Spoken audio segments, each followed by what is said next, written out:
Hey y'all, I'm an I-78. Welcome to Eyes After Dark. It's been a little while since we have done it after dark, but y'all, um, we gotta get to this Cam Newton situation. Yo, when I tell y'all, yeah, I had to save this for after dark because it is so much going on. It is so much going on. It is so much going on, and we're gonna get into it. We're gonna talk about everything. We're gonna talk about what you probably already heard, and especially what you haven't, because what you haven't heard and what hasn't, you know what I'm saying, been, the sound bites is some of the most important information. So we definitely gonna get into that. So make sure you comfy, make sure you got something to drink, and be prepared to dive deeply into the foolishness of fuckery. And most importantly, get something out of this that will help you to avoid some of these situations that Cam has found himself in. But let's see who is with us so far this evening. We got Blockbuster. Hey, Blockbuster. Eric. Hey, Eric. Appreciate you for stopping by. Hey, Jordan. How you doing? Hey, Milani. Hey, girl. How you doing? And like I said, I am gonna be opening up the panel. But right now, I do have Derek Gaines with me. We actually were talking about some of this earlier today. So we're gonna start off with him, but as we get deeper into it, we're gonna open up the panel for other folks to chime in. For those of y'all who don't know, a week ago yesterday, on Cam Newton's Funky Friday, he had Dr. Cheyenne Bryant. Now, for those of y'all who know her, she most recently has been in the YouTube social media news because of an interview she did with Nick Cannon, where she addressed him for having creating all these broken homes and having all of these different children with different women. Cam got some of that same work. Now, for those of y'all who know, y'all know I love me some Cam. I'm not even sitting here hold y'all. Let me get on record. I love me some Cam, but yeah, some of these decisions, Cam, we can't do it. We can't have it. You out here acting like, you know what I'm saying, your decisions don't have outcomes or consequences or repercussions or whatever you want to call it. But I was just surprised personally. I haven't watched the whole thing, but I've seen about 80% of it at some of his behavior. But we gonna get into it. We gonna get into it. What's going on, Miss Jill? How you doing? Appreciate you for stopping by. We gonna definitely get into it. So we gonna let it play. And when we come to a stopping point, then that's when, you know what I'm saying, I'm going to interject because I don't want to, you know what I'm saying, talk over them, so to speak, because I don't want y'all to miss key stuff.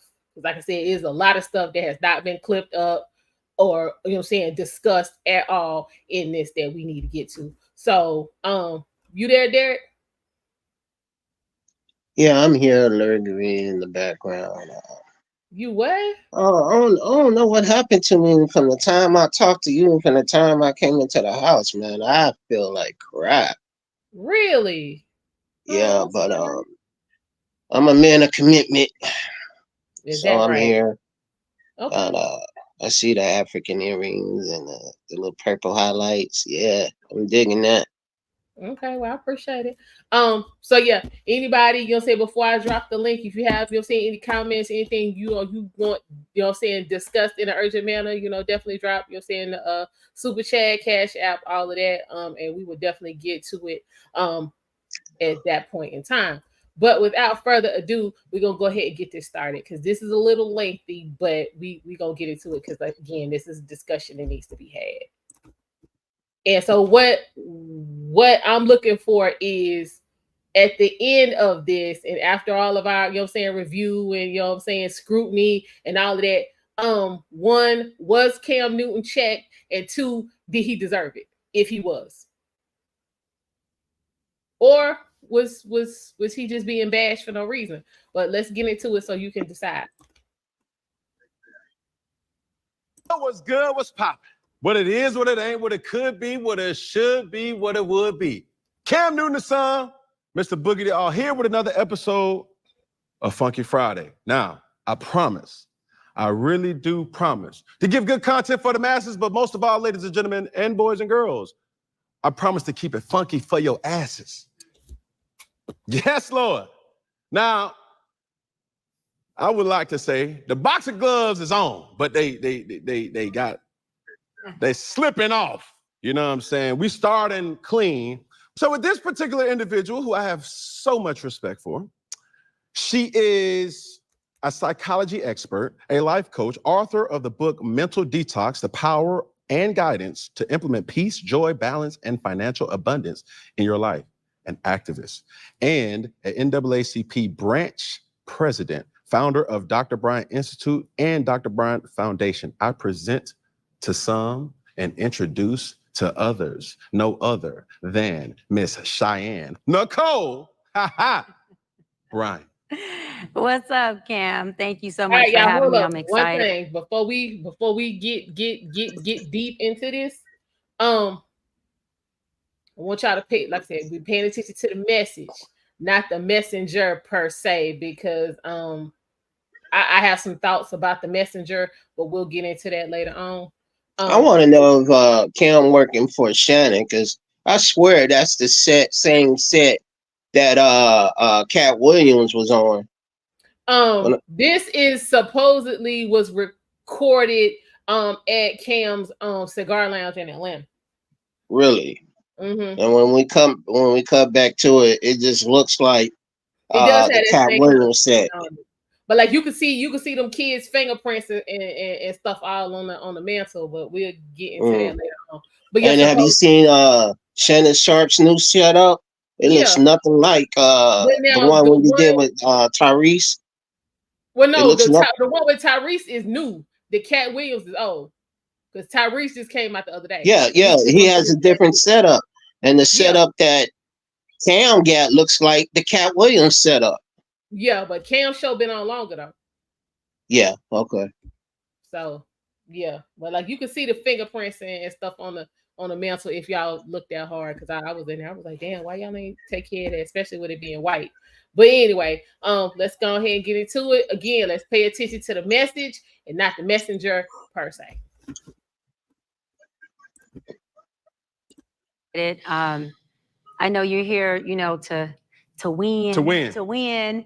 I'm looking forward to providing a lot of really good information to everyone, and especially our community, on things that can change their lives, tools that can help them get from a place that they're in to a place that they want to be in, or even come to the awareness of knowing what is that place that I want to be in? How do I get there? And once I'm there, what the hell do I do to maintain it? What are those tools? So I'm excited. I want to thank you for having this platform, because it is entertaining, one, but it is a place where I've watched a lot of your interviews, and through the entertainment, through the laughter, through all of your amazing upbeat energy, I've been able to pick something from each interview that I watch and go, that was a gem. You know, that was something that was good. That's something that I can learn from. And so thank you for having this platform. And thank you for, throwing all them picks when you was on the field, and look, I got to mess with you. that glove slipping on down.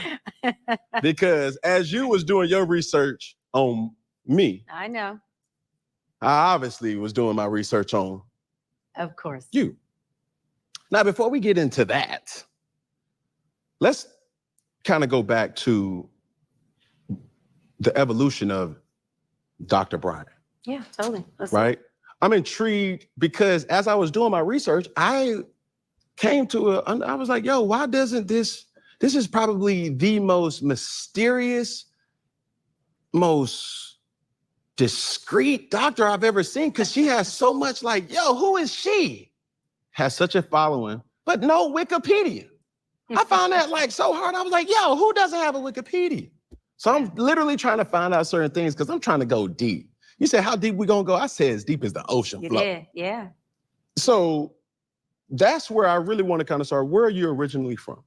I love that. I want to hit on the Wikipedia really quick. I don't have it because years ago, my team was like, let's do the Wikipedia. We got to do this. And my thing, again, was not for me to get into my field or even on TV with Teen Mom and co-produce shows that I produced. to be a celebrity. And I'm not knocking celebrities. I did it again because for me, my purpose is, as a little girl growing up in the inner city, in the hood, to your question, growing up with abandonment issues, growing up with brokenness, and finding my way to use my platform, my books, everything about myself and everyone else's platforms, like your amazing platform, to be able to give those tools and pieces to little girls and little boys like me in the inner city, in the trailer park, I don't care where they are, who are just saying, why me and how, right? How? And so the celebrityness and the Wikipedia meant nothing to me, but the lives that I've been able to change from platforms, from being on TV, from being the president of the biggest and baddest civil rights organization, the kids who have been able to call me and say, Doc, you know, I'm in college, I've graduated, you know, I'm married with a family now. Adults who are experiencing suicide ideations and mental breakdowns, who are saying, look, I'm not suicidal no more. I sold all my guns. That is my Wikipedia. That is my celebrityness. And that's my bigness for me. And so if Doc don't ever get a Wikipedia, I'm fine. But to that point, because of all the work I've done in the community, because of all the lives that I have happily been, you know, honored and privileged to change, my city, Los Angeles, has given me something that's legacy, that's, I believe, bigger than Wikipedia. My branch and myself and my founder, Joe Gatlin, we have our own street in the city of Los Angeles, as a token of their appreciation for me coming in and giving back where I came from and what I've learned, in the sense of coming to a place of mental health and coming to a place of a good quality of life. So I'll take that any day. But I'm a little girl, a product of teenage parents. My father was 16, mom was 15 when they got pregnant. And in the inner city, my dad was a hardcore gangster, dope dealer in the streets. He's a founder of one of the biggest Piru gangs in Los Angeles. My mom was also, a gangster in the streets alongside my father. They were high school sweethearts, met at 10 years old. About 2 years old, when I was 2, my dad went to jail for murder and selling dope. And by the time he got out, he did his case, thank God. By the time he got out, they told my father my mom was selling 8-tracks. And back then, he thought 8-tracks she's selling 8-tracks, the record albums. She drops him off to a gym to work out, and she takes his car, and she never returns. He calls his brother and he says, yo, Kim hasn't came and got me. Is she okay? Where's she at? Come to find out, she wasn't selling 8-tracks. My mom was doing the drug that my father was selling.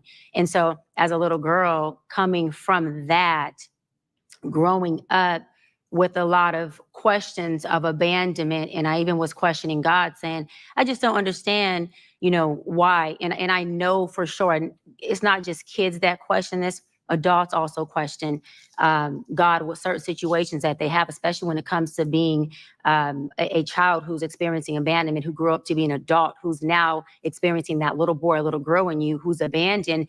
Me asking God, like, why? I'm confused, right? And him explaining to me, baby, the only way I can give you an understanding of why is if I give you the experience. And I said, I'm good, because words don't teach, experience does. And so for me, growing up as the oldest of 7, not having anyone in front of me to witness how to do life, how to get through this, I just went into prayer, supplication, and faith in myself and God, and I became very resilient. And at that point, I understood that life was a journey that was about self-growth by self, but about making sure that whatever God moves through me, he gives to me. So I want to make sure that whatever's coming out of me, I want to keep, 1. And 2, that whatever it is that I'm able to resolve or understand, or whatever pain pockets or trauma I'm able to navigate through, that I do have a duty, an unspoken oath, to give that to any human, because it's a human right to have mental health and a good quality of life. And so that's my story in a very, very small shell. There's a lot more to it. But, being a broken little girl, when you heal right, and when you take the necessary steps to get your trauma in alignment with who you really are, good people come from that.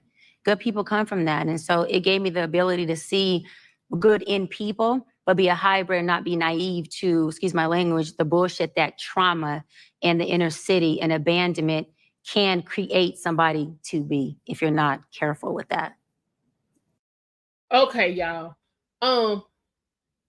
Maybe I missed something, but wasn't the original question where you from? Wasn't that the question? I thought it was. We appreciate the synopsis of your life. She did say one thing for me that was important that I haven't heard anybody key in on. Healing the trauma. Now, okay, thanks, Eric. I thought that was the question. Um,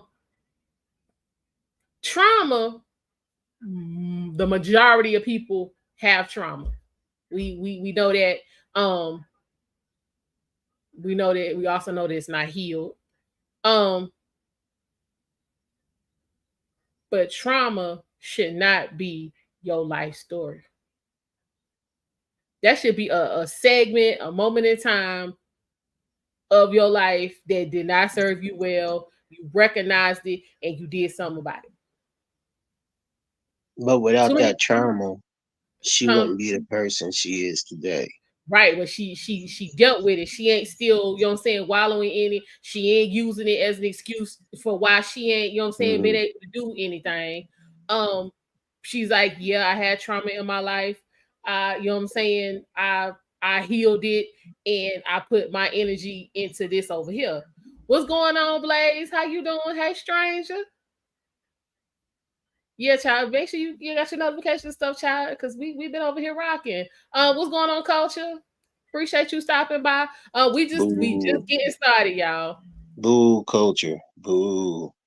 Don't do that. Boo. We just getting started with this Cam Newton, Cheyenne Bryant interview because everybody, you know what I'm saying, it's a lot of good information and a lot of stuff that people were not talking about because they just want to focus on the, you know what I'm saying, the 8 kids and 3 baby mamas and all that. And we gonna get into that too because that information is not exactly correct. But we're gonna worry about that later on. It's other stuff that, you know what I'm saying, needed to be focused on in this interview, and that's what we're gonna do. But we still gonna talk about that too. Because you know what I'm saying? Without that trauma, she wouldn't be the person she is. Some people go through similar situations like that, and they don't make it through. Mm-hmm. They don't make it through. But yeah, all he asked her was where you from, and she gave a whole background story. That's where she from, though. You got to respect that she from pain. Mm-hmm. She's from pain. Not having her dad, her mom on drugs, her dad a gang leader. Uh, she's from pain.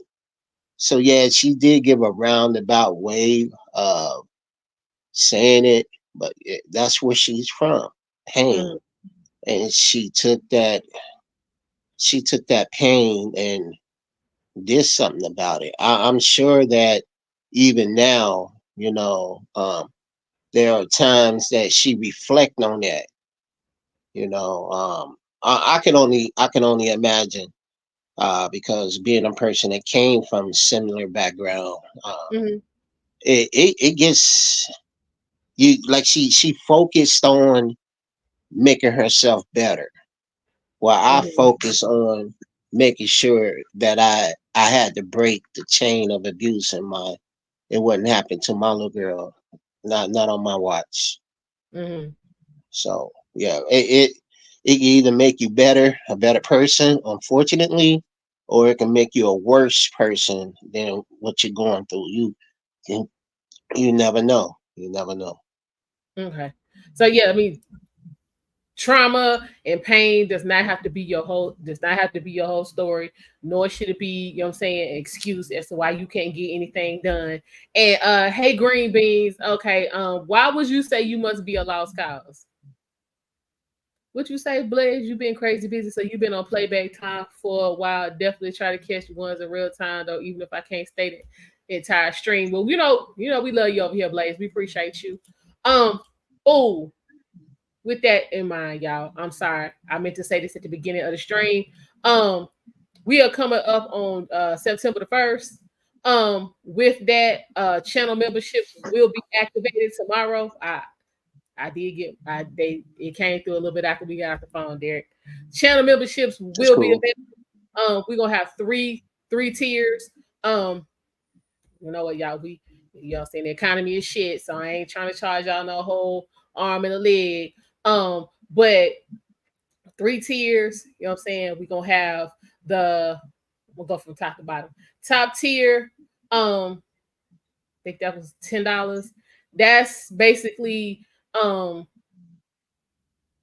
group therapy.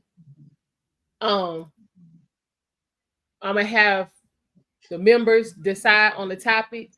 We're gonna come together again. This is members only, so you don't have to worry about it being broadcast. Folks telling your business. Like if you need to talk to me one-on-one, that's gonna be the place. You know what I'm saying? You know what I'm saying? You just need, some a soundboard, or you really, have something you want to dig deep into. That's gonna be your tier for that. Then we got the middle tier. You be members only? Yeah, Like this is membership. Yeah. Like people from 614 Franklin County won't be invited? We ain't doing that. Then we got our middle tier. With that one, I plan to have exclusive back chat, so to speak, type interviews with different people. Some of them you will know, some of them you will not. I also am planning to do a weekly show.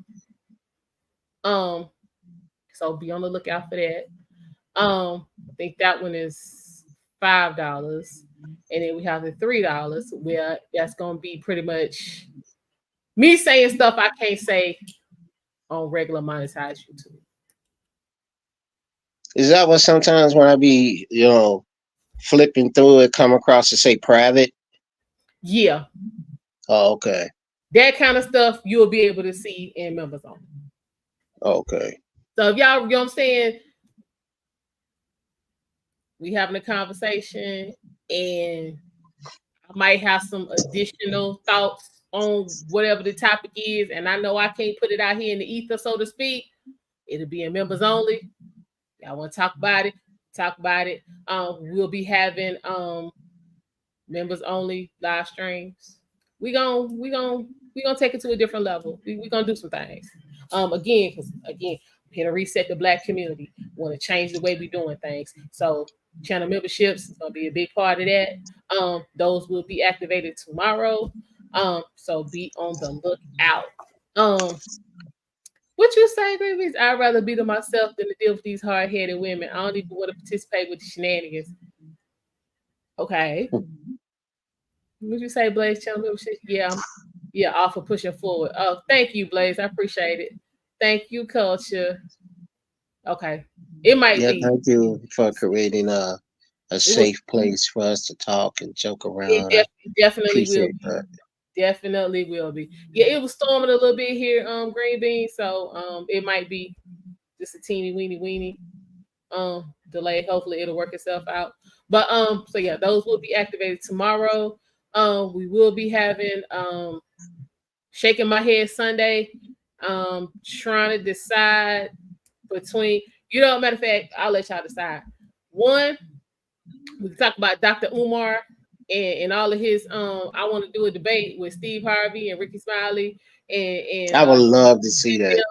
Or if you want to see that, put a 1 in the chat, or we can go through the Tyrese interview with Shannon Sharp on Club Shay Shay. So one for Dr. Umar, 2 for Tyrese. Y'all let me know. Oh, thank you, Blaze. I appreciate you. I truly appreciate you and the support. Okay, one is for Umar. I'm not an Umar fan, but lately he's been catching my attention. Listen, because see, the thing is, he came out earlier in the week on his channel and put out the debate request. Then DL Hughley responded to the request. And then Steve Harvey, he ain't responded to the debate request. He just came out trying to talk shit backdoor. So yeah, I want to see Umar. And then Rick Smiley ain't had nothing to say either way. So y'all one is for Umar. And when I said, I'm gonna go back to the beginning and I'm gonna run it all the way to the present day. I think his response to DL was like Thursday. I'm gonna start all the way back at the beginning, and we're gonna come all the way to the present day. Or two, we could go through Tyrese on Club Shay Shay. Man, I remember a time you had something to say to somebody, you go to them and talk. Now people just air out their grievances on the World Wide Web. Listen, cause I'm too old. What you say? These women, as it looks, are too much work for the outcome. Okay. Why do you say Blaze, that? one is for an Umar interview. One is for Umar. Two is for Tyrese. Y'all think about it and just, you know what I'm saying, let me know periodically through the chat what y'all want to do.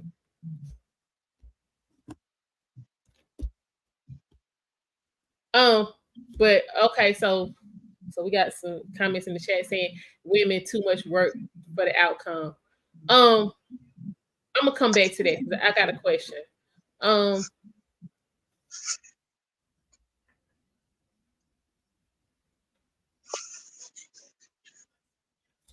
Whole lot. All right, I'm gonna come back to that because I got some questions. Let's continue on because again, like I said, this is a little lengthy. So Cam asked her where she's from. We've gotten a whole soliloquy of her life just to find out she's from Los Angeles. So we're gonna continue on from there. Now, one thing I do want y'all to you know what? I'm not gonna say anything. I'm gonna see if y'all catch it for yourself. Okay, Siri, stop the clock. Boom, right there. I just asked a simple question. Yeah, and I gave you a simple answer. That was not simple.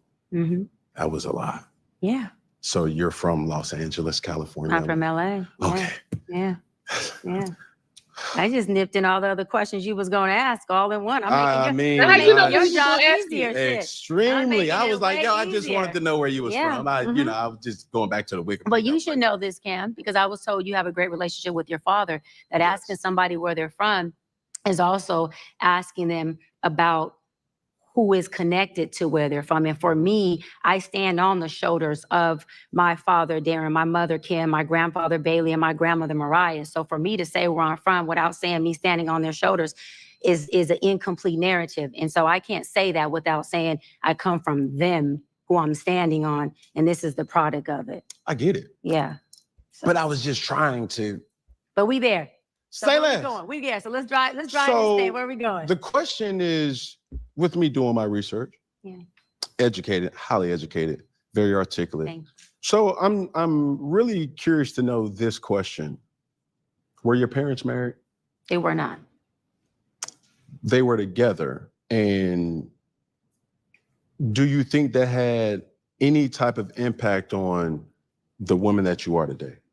Oh, 100%. Absolutely. Well, how? Yeah. I love that question. It impacted me in a lot of broken ways, but it impacted me in a lot of really healthy ways. Contrast, which is something most people don't like, really is our best friend. And so I always say as a little girl, no pun intended to everyone who raised me, but I saw a lot of contrast. I saw a lot of who I didn't want to be like. And so what that did was, and this is for the people who don't know where you want to go, don't know who you are, but you don't like your environment, you don't like where you're at. This could be at any age. I always say it's not where you're running to that it gets you there. Oftentimes it's what you're running from.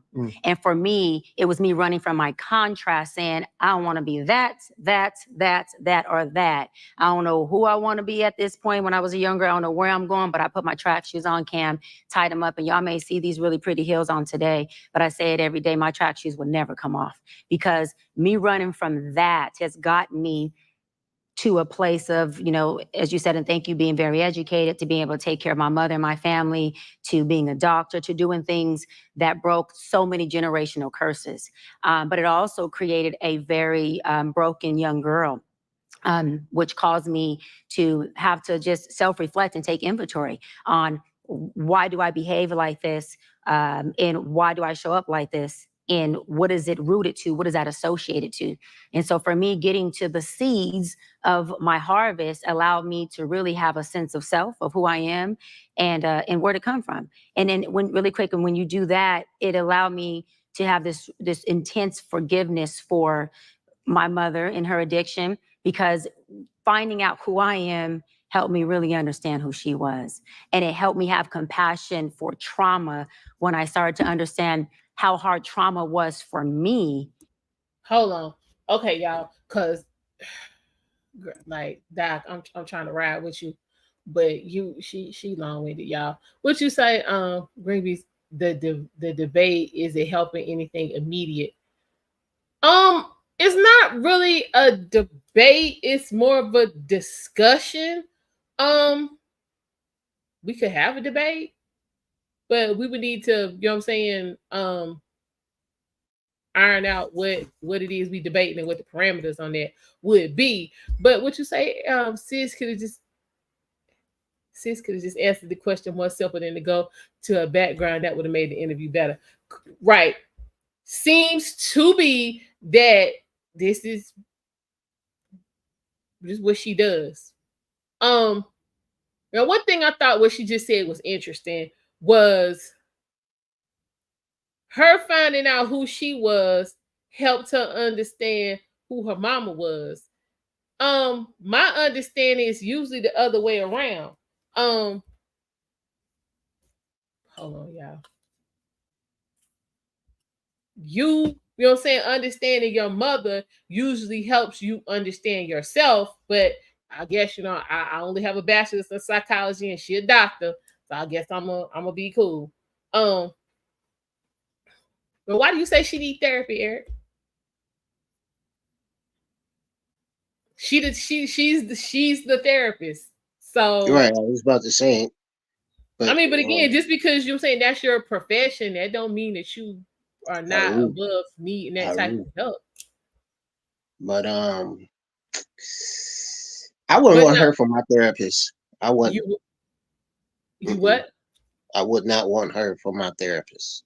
Why not? She got too much pain. I mean, her pain is her pain. Her pain don't have nothing to do with helping you get through your pain. My sessions will be with her. Will be 30 minutes long, and for 20 minutes she did all the talking, and I wouldn't get a word in. So she could not be my therapist. Okay. All right. Cause it said men should never have a woman therapist. Thank you. My therapist is a man. So I mean, hey Danny, how you doing? So I mean, I've never had the woman therapist experience, even in my, you know what I'm saying, training or whatnot. You said she keep on talking about trauma. Yeah. Trauma was a prominent theme in this interview. I'm gonna say that. It was a prominent theme. Opposite sex is never a good idea. I mean, listen, like I said, I've never had a female therapist. Like I said, even in my, you know what I'm saying, in my studies. Now that's the trip part. Most of my professors were women, but like once I got into like clinical and, you know what I'm saying, the actual application and, you know what I'm saying, all of that, even back when I was in school, I was a peer mediator. That was like, you know what I'm saying, like a counselor. All my real live practice was with men. I mean, hey, it is what it is. I'm gonna go ahead and address this now. What Green Bean said a few minutes ago. Women too much work for the outcome. Okay. What do you mean by that? Huh? What do you mean by that? I missed it. I don't know. I said I was gonna come back to it, but we're gonna go ahead and get into it right now. Yeah. Why would you put in a whole lot of work for something that you should have been able to see in the beginning wasn't gonna give you the outcome that you wanted? I get what he's saying. Because that's what we do. That's what men do. When we see somebody that we like, we're gonna put in the work. And hopefully they see our value. But some don't. So we keep putting in the work. You know, I've said many times, I didn't play the game and I got played by the game. That's all part of the game. You need to recognize where you at. Okay, I see. We're gonna get into the values conversation in a little bit, because what's valuable to you may not necessarily be valuable to me. You know what I'm saying? So you can't really say they didn't see the value. They just didn't deem it as value. Mm. What coaches say, hold on, for instance, I was Major Captain Saberho trying to save Dusty Bras. I was putting There in it work is. trying to help them see their worth. Okay, but now once you got the first, okay, culture, let me know if you need me to drop the link so you can come up. Because we had this There conversation. it is. He just said it. He just said what I was saying. Okay. And I understand that, but women go through that as well. And I it's never still seen it. on both sides. It still comes down to the I've same thing. never seen that. I've never seen that Oh, ever. yeah. I'm not Listen, saying it's not possible. I I just could never seen it. listen. I could tell you some stories that would make a stone weep. Listen, yeah, no, for real, for real, for Oh, real. I believe you. I just never seen it. Yeah, Like but it's our still. paths. We talked about this earlier today. Mm, Our paths to adulthood was extremely different. Extremely different. And the where I come from is the men that always pursued the women. mm-hmm, You know, I've never seen it like the other way around. It's if the man pursues the woman, she mm-hmm, sees value in him. Maybe she mm-hmm, wants to get something out of him. I don't know. Maybe like Coach has said, he was Captain Saberho 304. mm-hmm. He doing things that he wouldn't normally do for anybody else, just to get that woman to look at him twice. Been there, done that. Okay, and I mean, I get that, and I think that's trying to be chosen. I think Hmm. that's a part of life, but when you repeatedly keep doing this, it be the same kind of It's shit. That's what he yeah. said. He was constantly trying to save Dusty Bras, Hmm. and he was trying to get them to see their worth. But what he was deeming as saying worthy and valuable in them is not what they was deeming worthy and valuable in themselves. So that was never gonna work anyway because y'all weren't on the same page. Well, my difference between culture is the last line. I was trying to get them to see my worth, Got it. Okay. so I was a little bit different. Like you said, to each his own. You know, there's different ways to approach it. Like we were talking, we was just having just to be talking about uh that Tom Ford cologne. Good Mm-hmm. grief, it's what 600? No, no, whoa. There are levels to the game, you Right. know. And we talked about the difference between what men do and what women do. Men, if they see a woman, they go all out. They go all in. They go all in because they want that woman, but she Mm-hmm. might not want them. And she might get with him just to get the benefit of being with him. Been there, done that. So there was some monetary need that she needed to be filled, and he could fill it. So in her mind, it was even trade. But his mind, he's thinking, yeah, I got me a good woman. No. Been there, done that. I walked that lonely road. That's a lonely road. Okay. Um, and I mean, again, I get that. Um,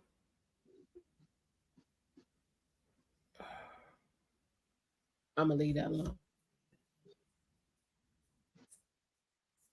because she gonna speak to Dot gonna speak to it. So I'm gonna let her do the talking because she gonna speak to exactly what you just said there. Hold on.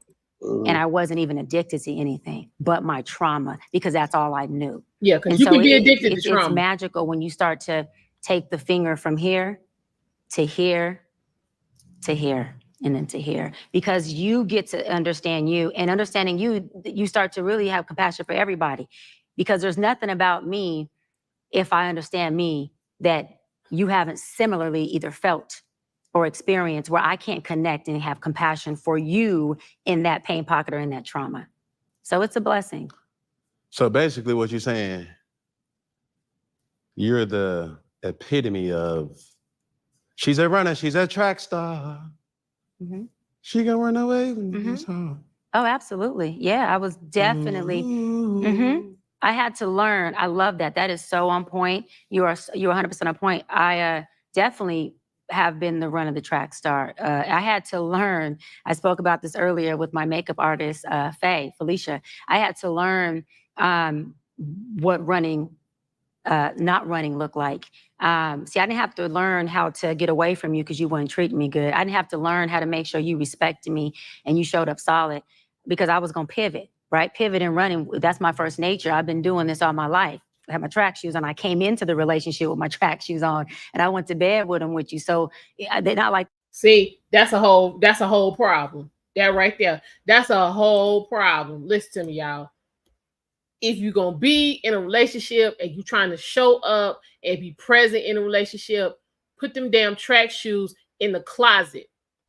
Put the track shoes in the closet. Sound like she ran through a lot of pookies. Not necessarily. But from what I got out of that statement was she came across some good dudes, but she created situations to get away from them. Yeah. Which is what a lot of women do. Somebody asked me. Take your track shoes off. Put them bitches in the closet. Now you got to know when to put them on and when to take them off. But you should not be trying to establish or be in a relationship with your track shoes on. Like you said, you waiting to pivot. That's all you doing is this. The whole time you in there. It's not authentic. She's married now, right? No. Wow. So how can she comment on somebody's marital status and creating broken homes and everything? We ain't got there yet, sir. We ain't got there yet. We ain't got there yet. I'm sorry. I'm jumping around. I know. We ain't got there yet. But no, I'm just saying, people. She's not married. No. Oh my goodness. Do she got a boyfriend, fiance, significant other? We don't know. Wow, she gave a synopsis of everything else. Yeah, she ain't really getting all that. I do know she had been engaged before. Oh, Kevin Sanders would have loved her. But do not be dealing with people with your track shoes on. That's all I need y'all to get from that. Don't know where they are and have access to them, but don't have them on while you trying to establish in a relationship. Don't do it. That is a recipe for some foolishness and fuckery. Okay, don't do it. Some people get into a relationship knowing it might not work. Right. Don't do that. Because again, you're if you're like, I don't see what's going on, but I know this ain't gonna work. It ain't gonna work because you already got that mindset. So you gonna move as if it ain't gonna work, and it ain't gonna work. The mindset is gonna determine how you move. But some people just don't care. They like I said, that person represents something that they want. And most of the time, it's security. Okay. You that's. It ain't even that this. It ain't necessarily got to be something tangible that they. You know what I'm saying? That they. You know what I'm saying? Are intrigued by, because again, they might not know that's what they want in the beginning, but that's why it's incumbent upon you to vet. Like you trying to get with me, it's important for you to vet. If I'm trying to get with you, it's important for me to do some vetting, and that requires some soul searching and some honesty. This is the part people don't want to deal with. But we're gonna get into that in this too. But Eric told me she sound like a boss chick. Definitely. Get up. Hold up. Ho, get up, confirm that. Yeah, I thought she was one for the store with her boobs hanging out, but that's the way my mind goes sometimes. Her whole get up. Scream that. That's why I said you gotta look past the That's messenger. why I asked was she married. My wife wouldn't be out there like that. Not like that. Mm-mm. There's a way to be classy and sexy at the same time. It is. But yeah, she got the whole cookie cutter, you know what I'm saying? Boss chick look going on. But I'm gonna let this run some more because she is gonna get into something I that's wonder if that's her real hair. not all of it.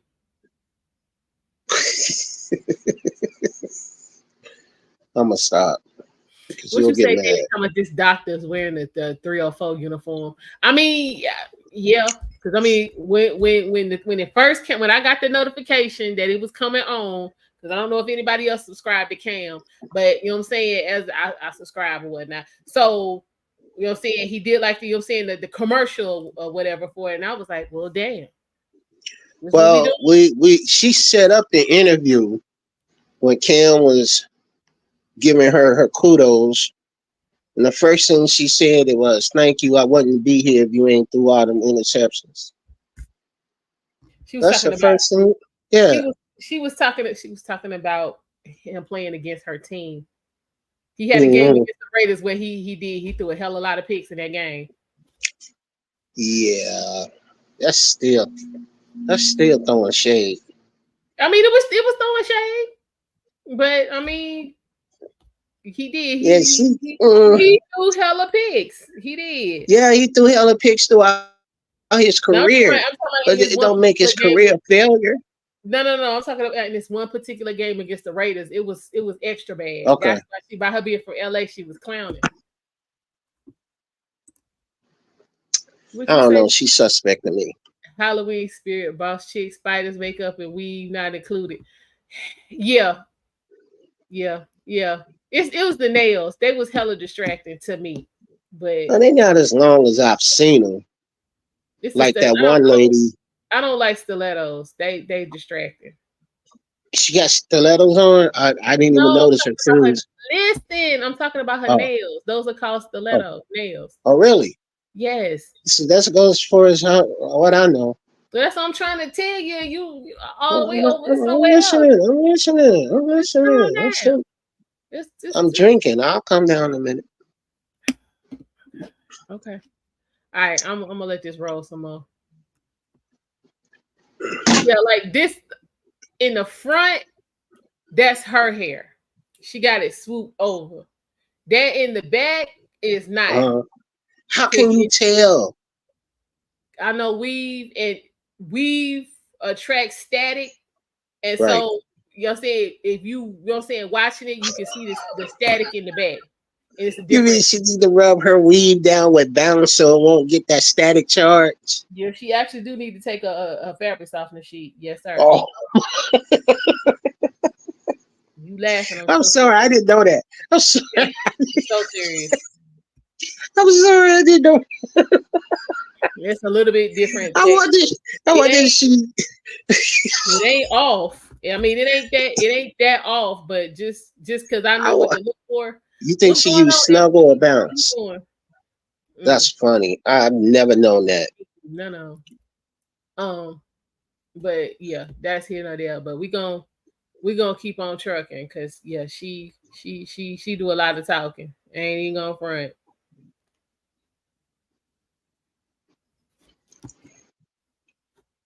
It looked like she was there to pick up a. I had to learn how to stay and evolve with. I had to learn that commitment's not a feeling, and that when I'm triggered, I have to stay committed to what I said I was going to do, regardless of how I feel, regardless of where this relationship or this conversation triggered or took me in my pain. I couldn't let my pain tell me it's time to leave this Negro and sabotage. I had to let my healthy self say, wait a minute, let me overpower the pain, because the healing is going to say, do you want to be here? The pain is going to say, you need to be here. And healed people want. Pain people, trauma people need. And so Whoa, for me, whoa, my that part trauma right needed there. me to. That part right there. Healed people want, trauma and damaged people need. That's real, y'all. What you say? I dated plenty of weed wranglers. Oh Lord. So much she was more covered with Nick. She was, Danny. She was. That's why I was shocked when she fell out with all this on. I was like, well, damn, this ain't the same. Like, yeah, we getting boss chick hood rat all at the same time. And that's my concern with this. She's saying some good stuff, but it's for me, it's well, for the average person, it's getting lost in the aesthetics. They busy, you know what I'm saying? They busy all in her damn chest and ain't listening to what's coming out of her mouth. She using too many words and not breaking it up.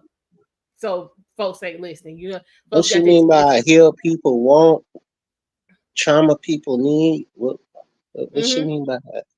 She just explained it. But I go back. Yeah, she wants a sexual. Listen, I mean, I can't blame her for that, Danny. I can't lie. Cam was my dude, and like when you in Cam presence, you know what I'm saying? I swear that's one of the first 4 things come to your mind, like, you know. But anyway, that's something else. I ain't mad at her for that, but I mean, damn, you supposed to be coming here to drop knowledge. You should have come with that on, and then went and changed into something different for the interview. That's how that was supposed Oh, to she go. knew what she was doing. Yeah. She knew what she was doing. Yeah, she knew people was gonna see this. She knew people was gonna see this. Cause I mean, this is already over. It's already past 1 million views. Is it really? Yeah. I like Cam Newton as a football player. I don't know about his social media stuff. I don't know. Yeah, Cam a cool dude. I can't front. But I'm gonna back it up just a few so you can, you know what I'm saying, catch what she said. Oh, you might have to break it down for me. See, I didn't have to learn how to get away from you because you weren't treating me good. I didn't have to learn how to make sure you respected me and you showed up solid because I was going to pivot, right? Pivot and running. That's my first nature. I've been doing this all my life. I had my track shoes on. I came into the relationship with my track shoes on and I went to bed with them with you. So they're not like they was ever off. I had to learn how to stay and evolve with. I had to learn that commitment's not a feeling, and that when I'm triggered, I have to stay committed to what I said I was going to do, regardless of how I feel, regardless of where this relationship or this conversation triggered or took me in my pain. I couldn't let my pain tell me it's time to leave this Negro and sabotage. I had to let my healthy self say, wait a minute, let me overpower the pain, because the healing is going to say, do you want to be here? The pain is going to say, you need to be here. And healed people want. Pain people, trauma people need. And so for me, my trauma needed me to detach so I can be okay, because I was coming in broken already. And I had to learn how to be able to stay with my track shoes on, because they still on, but not get on the blocks and be able to strut and take a walk. But it was a process of learning. And in my process of being a runner, it enabled me to call off 2 weddings. And glad that I made those decisions, but it helped me not stay longer where I wasn't supposed to be. So my running helped, but it also is a weapon. Right there, that part. That's what she mean by healed people want, trauma-ridden people need. The need is based in feeling. The want is based in logic and reality. That makes sense. I'm gonna be honest. Sound like some real high level psycho Bible to me, because I think people who are in pain, they want to be free of it, but they don't know how.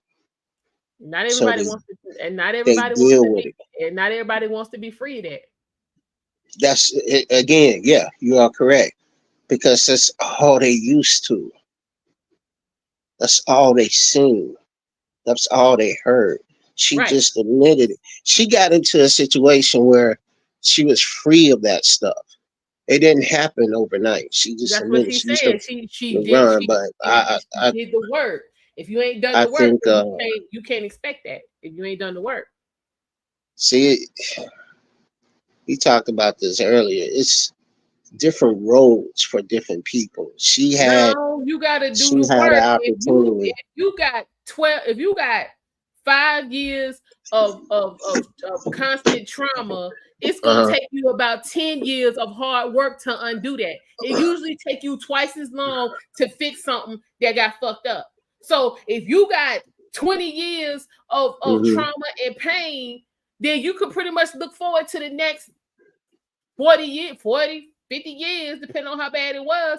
So it could be a constant thing every day of your life to be a little bit better today than you were yesterday. You can't have 10 years of getting the brakes beat off you and go to therapy 5 times at 50 minutes a clip and think you healed. That ain't how that works. She 41 years old. That My ain't approach was different. that ain't how that works. And Yeah, it's you're constant work. right. You're Just right. going to therapy isn't the You're not work. gonna get over it overnight. It takes it takes I would like to know from her who Mm, was the person that made a difference in her life. Because mhm, my grandmother mhm. made a difference in my life. Without my grandmother, I shared this before, my life would have been totally different. Totally different.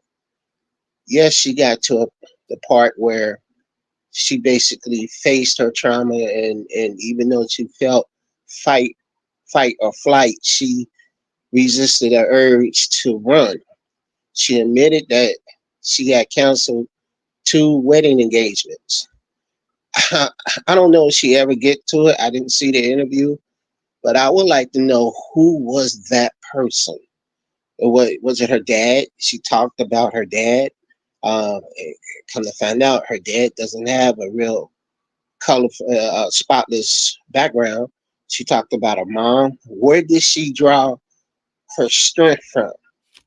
Why does she necessarily have to get it from a person?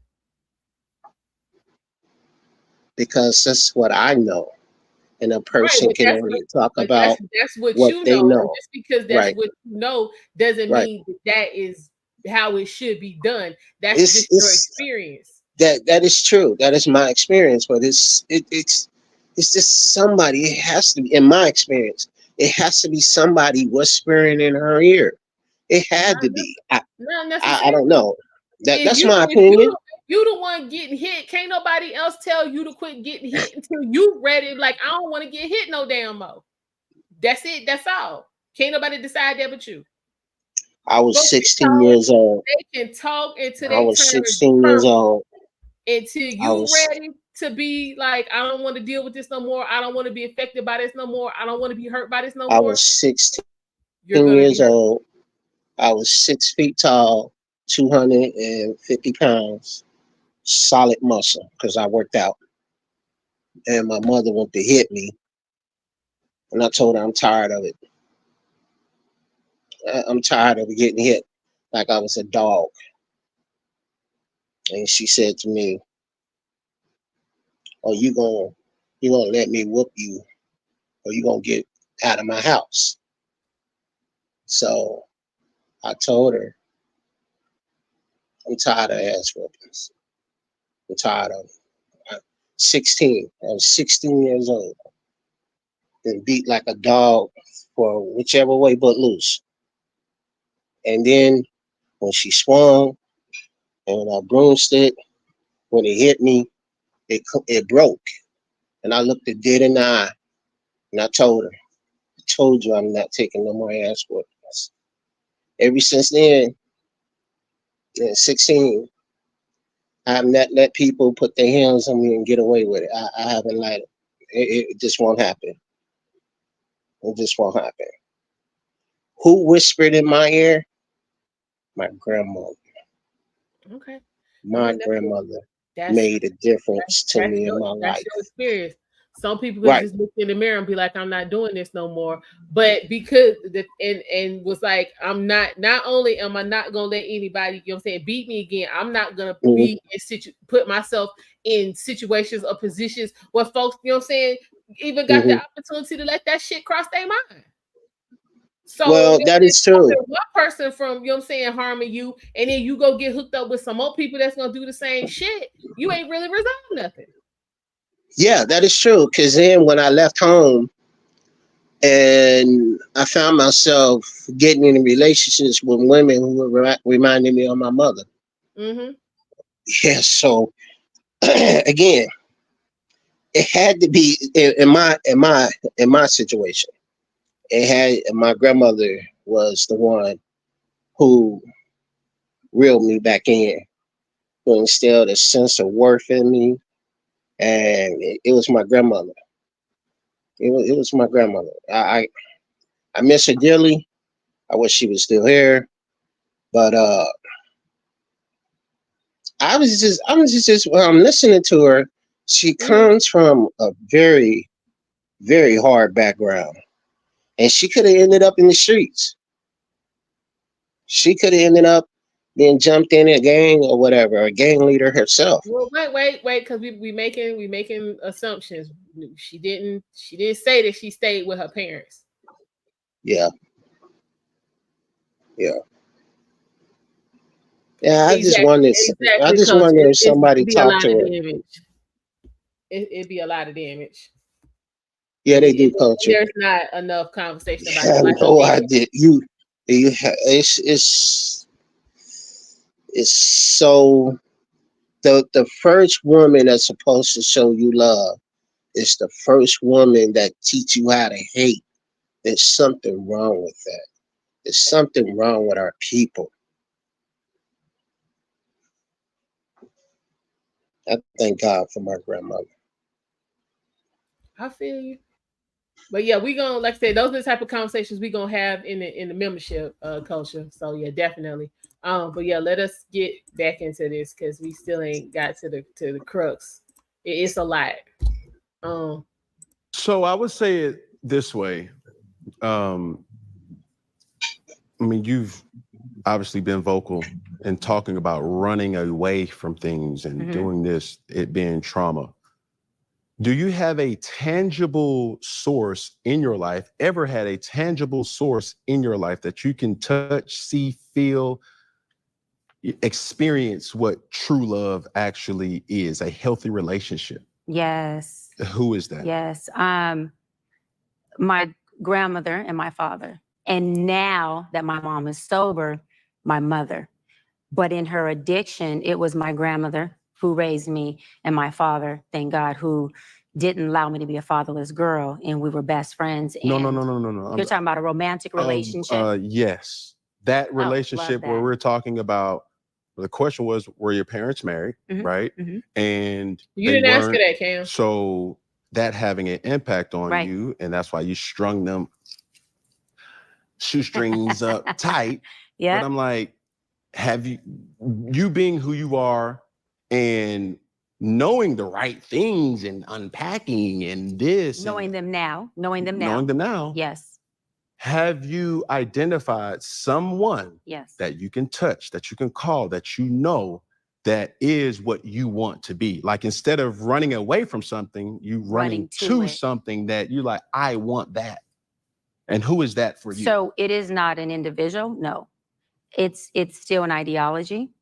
It's still something that I've created in my mind.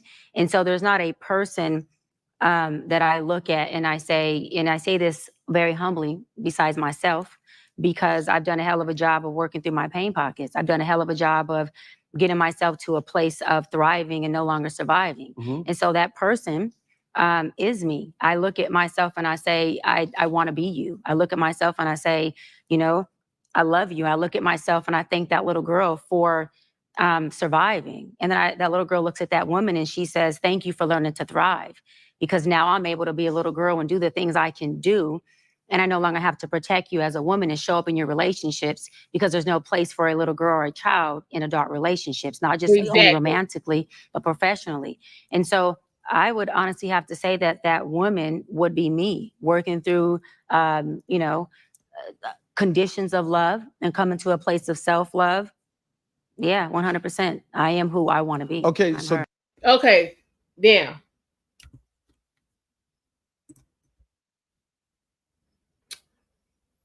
That what you say, culture? What in the narcissistic hell is she babbling about? Yeah, that was a bit hyena-ish. Yeah, because the only poignant piece that I got out of any of that is a child doesn't belong in adult relationships. And that for your inner child, your child, they child has no place in adult relationships. So you can't be bringing all your childhood trauma to the relationship because it's not going to present the way you think it is. That makes sense. Yeah, I'm just glad she mentioned something about her grandma. I appreciate that. It shows that somebody whispered in her ear, and she had a relationship with her dad. That's not what she said. She did mention her grandma. But that's not what she said.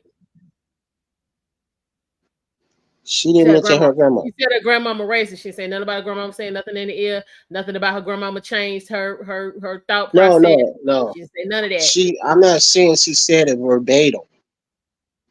I'm saying her grandmother said something to her. That's what I'm saying. She didn't say her grandmama said anything to her. Oh, okay. That's not what she said.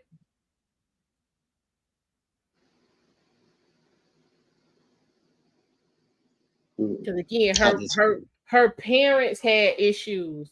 She didn't say she didn't say nothing about being, you know what I'm saying, neglected or homeless or abused or none of that. She said her daddy, you know what I'm saying, was cooling his heels down at the damn at the prison while he was trying to beat his case, and her mama was an addict and her grandmama raised her. That don't mean she had this great, you know what I'm saying, struggle where she was on the corner selling oranges with a damn tin cup. That ain't what she said. I heard different. I heard that her grandmother helped her.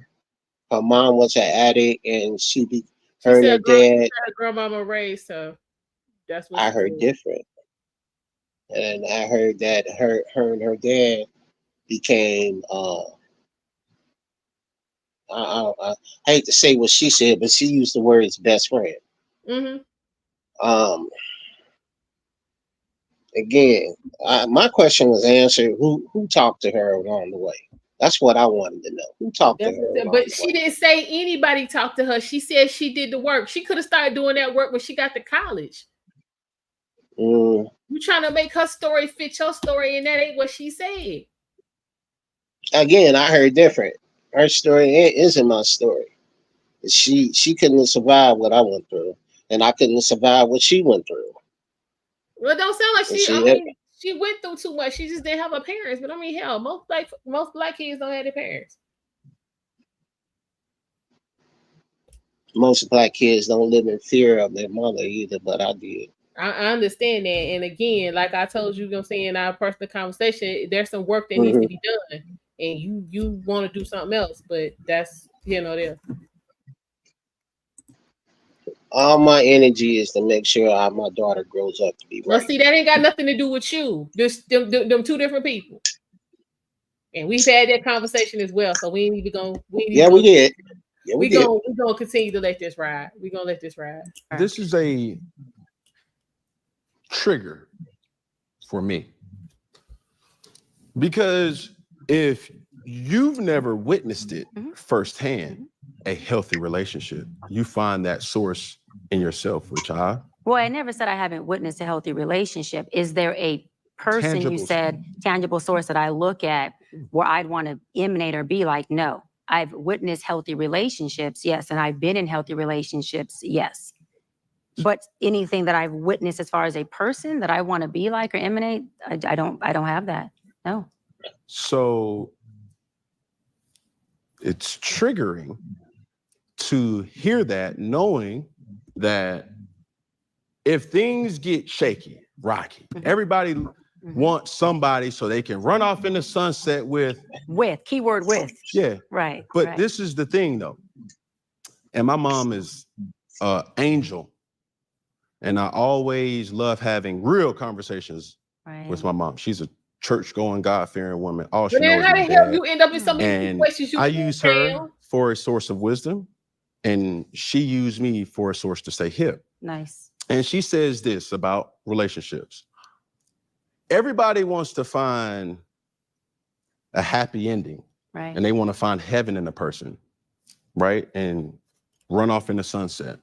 But the reality is nobody wants to find somebody who's worth going to hell for.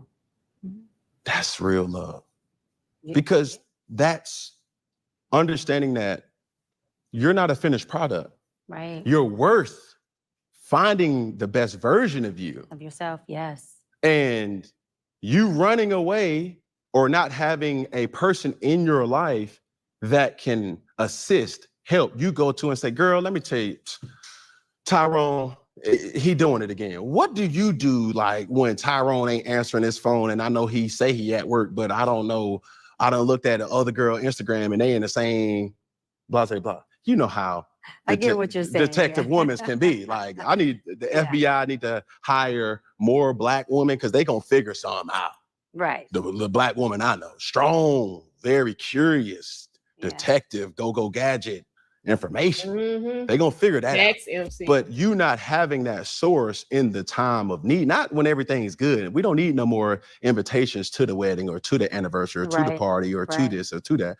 We need people who gonna help me when I need help in an unconventional or when the situation is not so much straight and narrow. Right. That's why it's triggering to me. So let me hear you correct. It's triggering to you because what you hear me saying, which sounds like we have a little slight disconnect.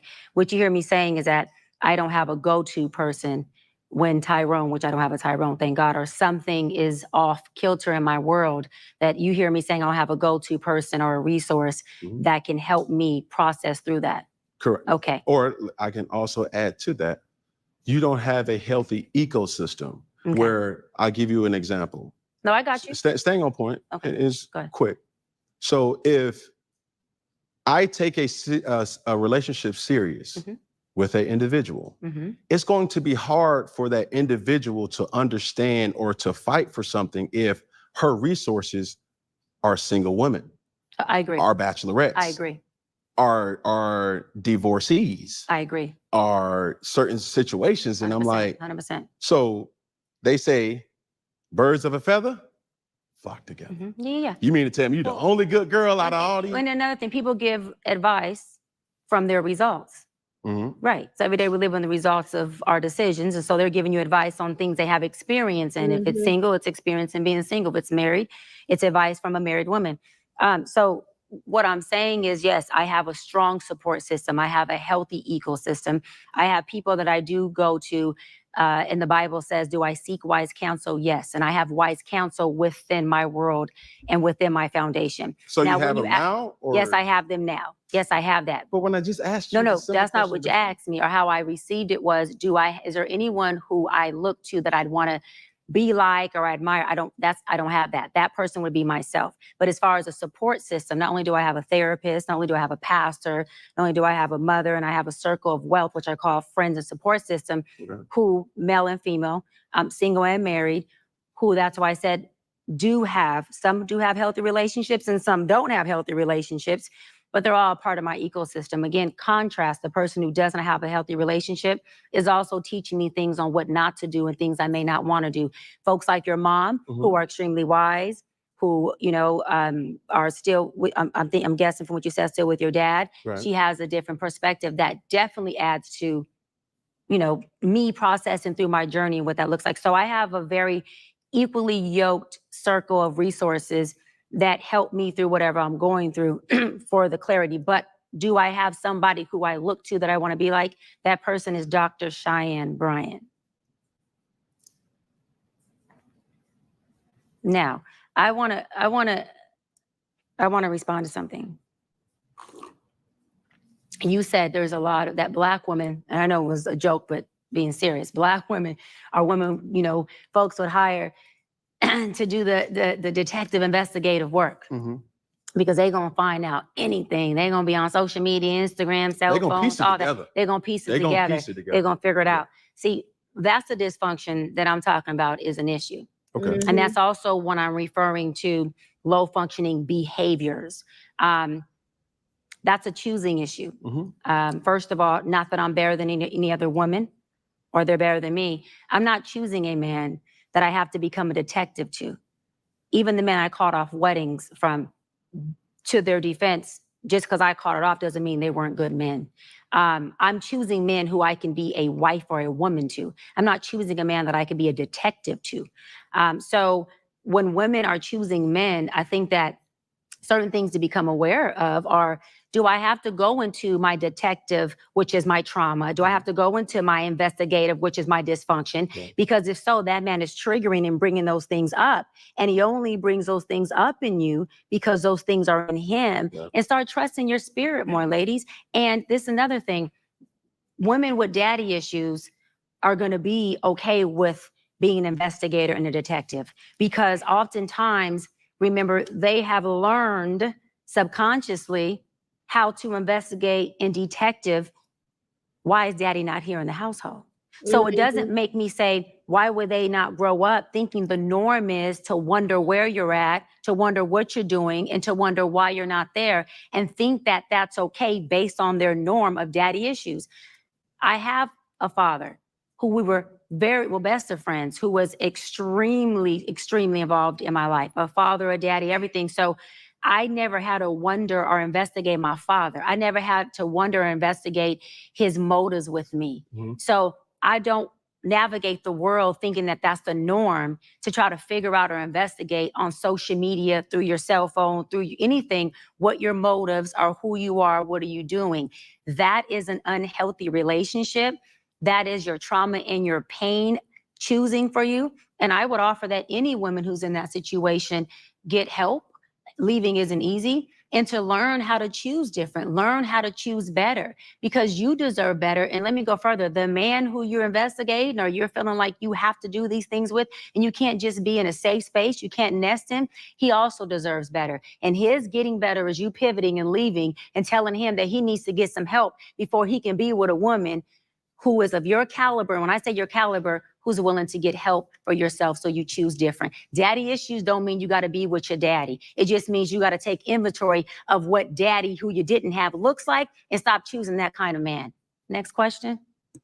Okay, y'all, let's unpack that. What you say, LC, to why she's trying to get her age boobing, 40 plus boobies, your man? Listen. Okay. Yeah. So that right there was an example of need versus want. Your hardwiring for trauma and dysfunction, it got to have something to feed off of. So you know what I'm saying, coming up with, you know what I'm saying, reasons not to trust this man, and you know what I'm saying, doing your investigative work, going through his phone and putting trackers on the car and going through the Instagram and all that kind of bullshit is feeding your need for trauma and dysfunction. See, that's where the need part come in. She made a good point though. You've been, and see, this is where you're saying the mamas and the aunties and the grandmamas and all of them come in with their bullshit. Because they have, you know what I'm saying, projected all of that bullshit onto you about stuff you didn't even have nothing to do with. So, because that's all you know, you think, you know what I'm saying, you going into with them track shoes, you going into the relationship with the track shoes on, with the mindset of this ain't gonna work because this nigga gonna do something, and let me find out what he gonna do. So your mindset, you already, you know what I'm saying, you on the block. you coming in on the damn block because you got to figure out how to feed your need for trauma.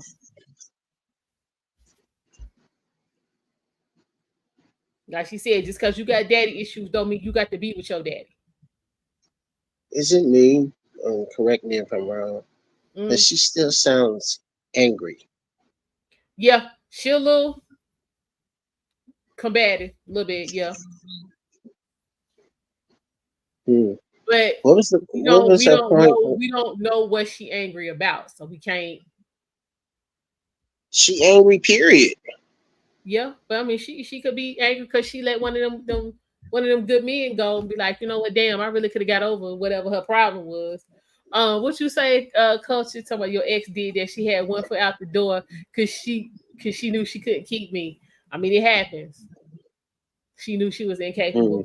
Yeah, if you don't want to sit down and dig deep and really get to the meat and be like, okay, I can't trust men because A, B, C, and D, and then be like, okay, well, you know what in your life triggered A, B, C, and D, and then you go back and be like, well, damn, you know what I'm saying? My daddy wasn't there, and then you know what I'm asking mama why he ain't there. She's saying, you're saying that's what men do. All men ain't shit. And then you know what I'm saying, auntie, you know what I'm saying, auntie, you know what I'm saying, was co-signing that shit. Then when I asked grandma why daddy wasn't there, she gave me the same bullshit mama was talking about.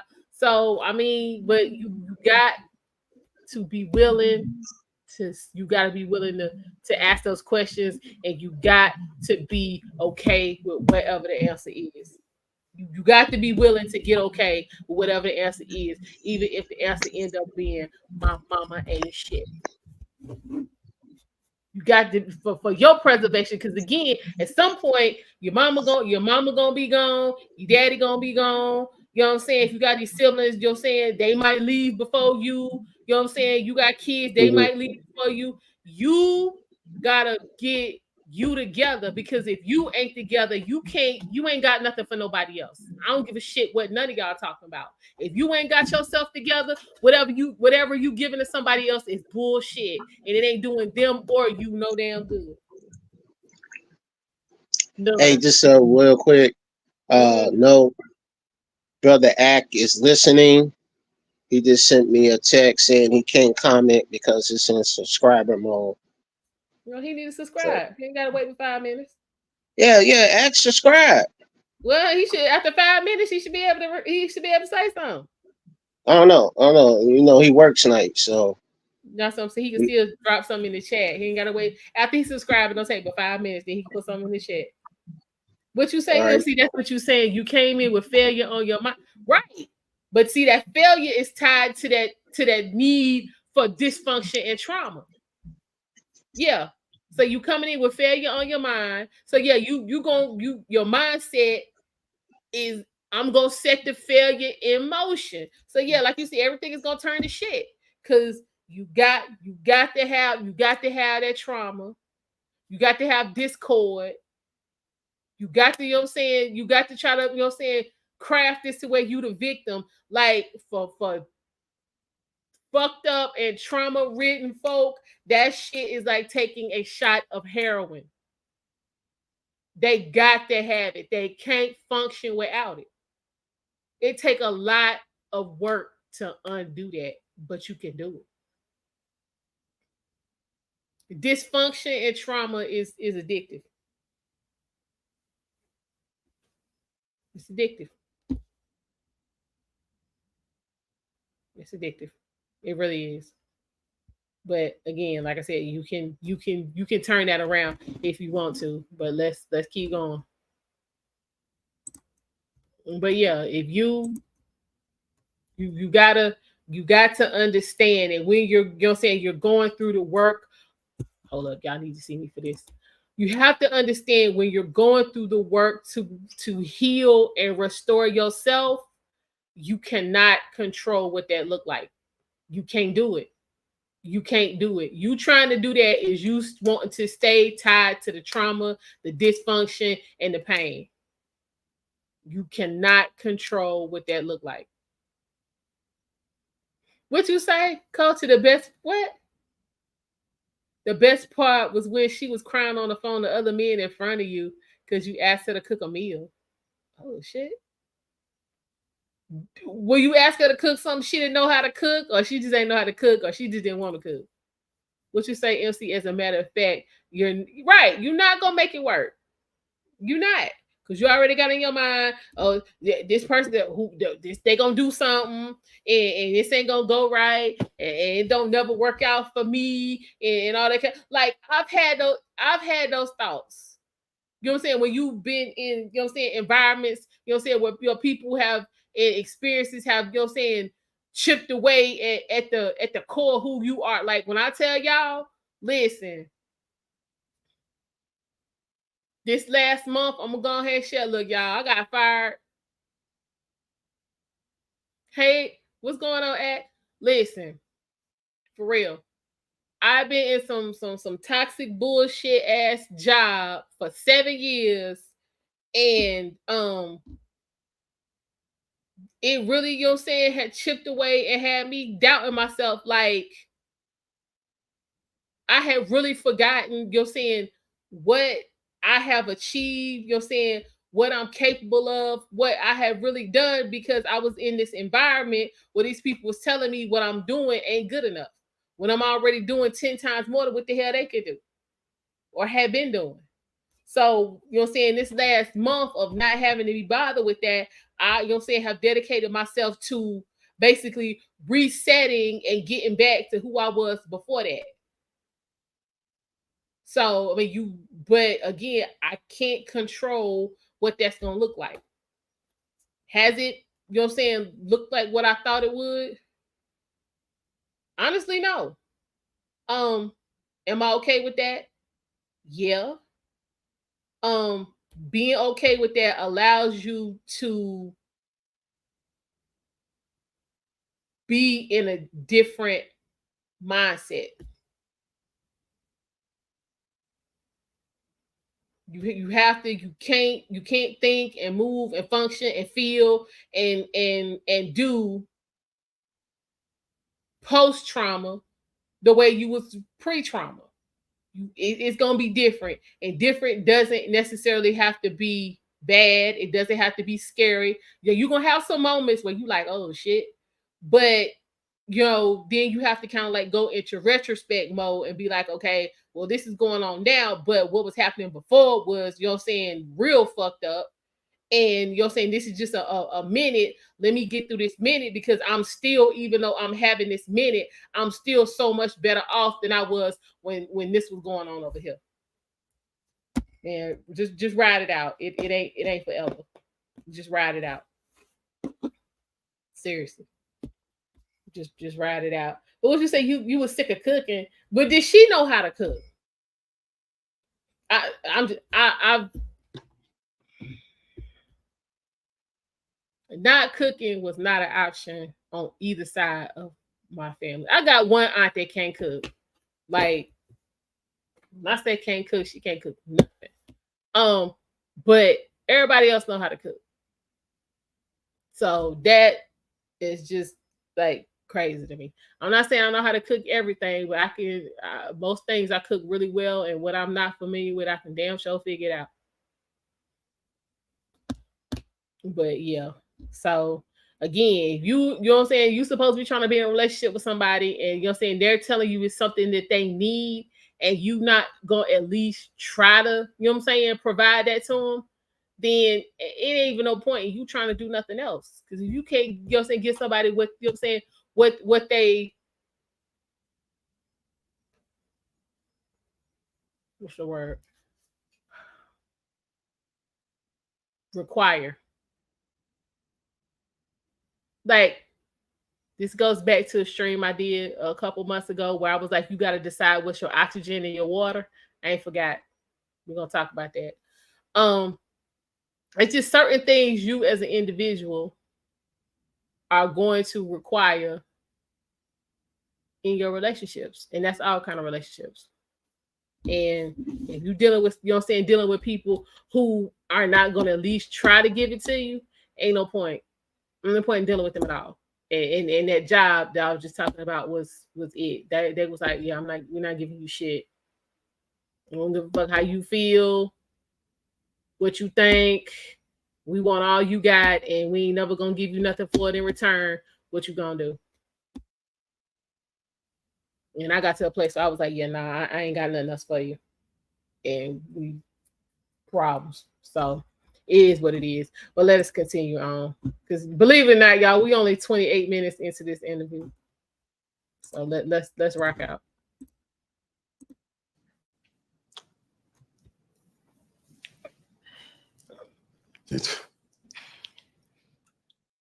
Y'all know I love going to live events, whether it's football, Yeah. concerts, boxing gloves still on. Yeah. And I just, I, for the sake of my cigar, I mean, gone. yeah, it's about to get there. I just want to ask a simple question, And it's going to be a simple answer. hopefully within the time frame of me smoking this cigar. Do you want to get married? Hard, yes. Absolutely want to get married. So my question is, if you've never seen a healthy marriage, When did she say that? how are you able to identify one? So let me answer again. I didn't grow up in the household where a healthy marriage was something that was present for learned behavior. I am 41 years old. I'm an adult who has done a lot of work. So in today's world, with my work and my healing and my old friends who I have now made new friends, I now have, and I do see healthy relationships. But none that you want to be like, yo, no, I like what y'all have. Right. I want to emulate that. Well, it don't mean because they got it, you gonna have it. And it's not because what they have isn't healthy. It's because I have a strong sense of self. And I'm not knocking people who look to other people and say, I would like that, or I get what you're saying. There's nothing wrong with that. But I have a strong sense of self. And I don't want what someone else has. I want what is aligned in God's will for me is. And so I have a strong understanding that what's for me ain't gonna look like your healthy relationship. And if I get caught up in, I want that, or I want it to mirror that, then I may be looking and meeting my husband saying, you don't fit this box, which is called compartmentalizing. And my husband, who's God sending to me after all my work, doesn't need to fit a box. He needs to come authentically who he is. And my job is to love him where he is, how he is, and pray on the ways that I don't understand, because I'm not supposed to lean onto my own understanding. I'm supposed to trust God in all his ways.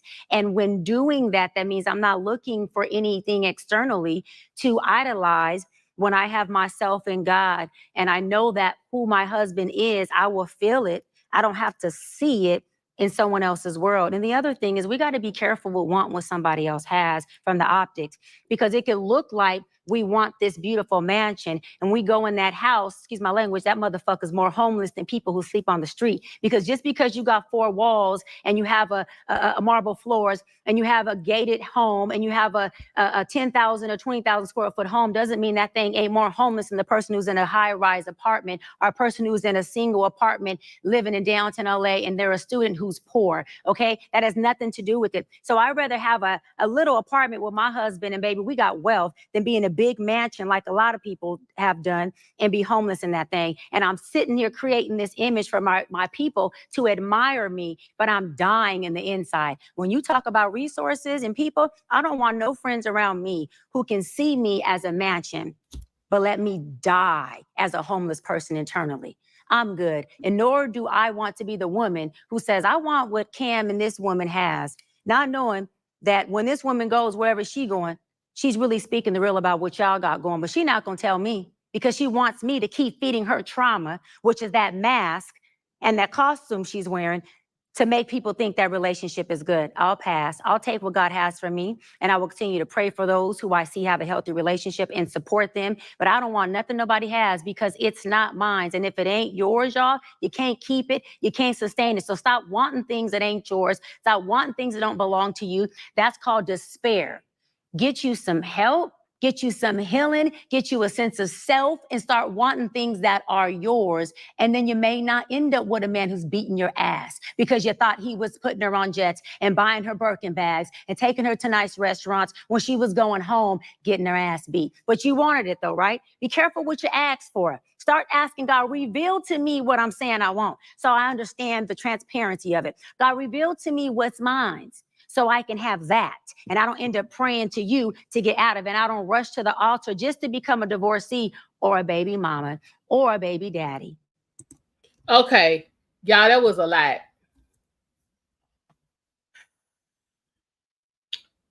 That was a lot.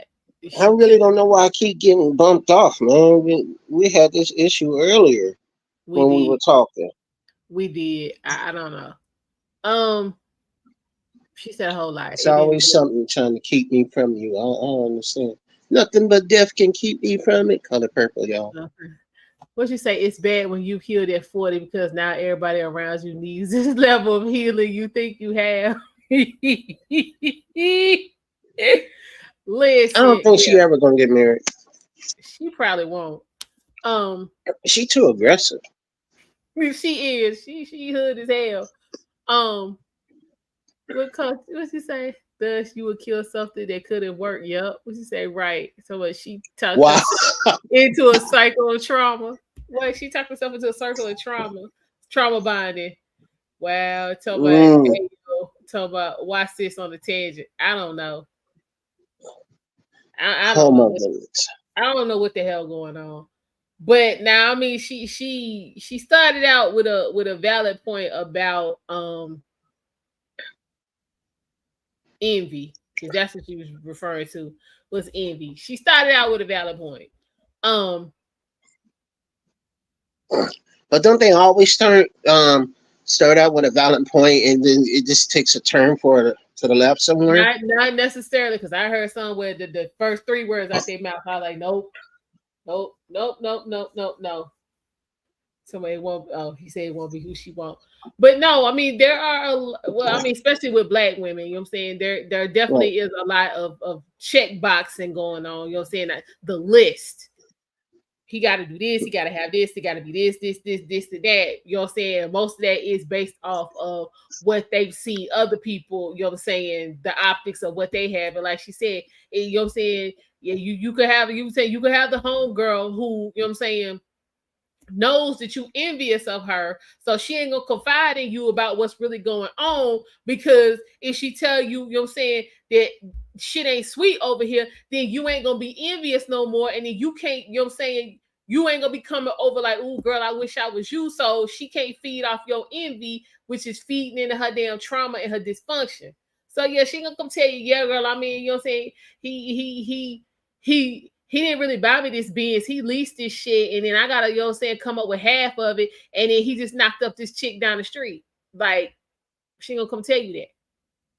Because when you coming over there, you with the ooh girl, I mean, your man so good. I wish I was you. You so lucky. This, that, and the fourth. So yeah, if she come and hit you with the truth, you ain't gonna be saying all of that no more. So yeah, you're not gonna be feeding, like she said, you're not gonna be feeding the trauma. So, uh, well, yeah, you're saying you should, since you asking God to reveal, the first thing you need to be asking him for is to prepare you, help you to prepare yourself, you know what I'm saying, to be the wife to whoever he's sending you. Like, that's the first thing you need to be asking for is the preparedness aspect. You can come across good men every day, but and then not know what to do with them. You know, ask, you know what I'm saying, you need to be asking God to heal what ain't right in you, or put you in position to heal what ain't right in you, so that, you know what I'm saying, when this man show up, you receptive, and you can, you know what I'm saying, you can catch what he putting down, if that makes sense. What you say? That list is written on some wall. She hit, and then both of them are defeated. Wow. Well, this how these these little young chicks be out here moving like that. He gotta have y'all know when they be calling Kendra G. He gotta have this and he gotta have that, and we gotta be able to do this and that and the woo woo woo woo. And like they literally be. He got to be 6 feet. And he got to, you know what I'm saying, had a six pack, and so I had one chick. She was like, "Yeah, he can't wear no glasses." I was like, "What?" She's like, "Yeah, I don't like dudes with glasses." I was like, "So you trying to tell me if a damn billionaire show up and he wearing glasses, you ain't gonna deal with him?" She was like, "Yeah, no, I can't be bothered with all that." I was like, "Oh, okay." I'm like, "Don't even make no sense," but oh, okay.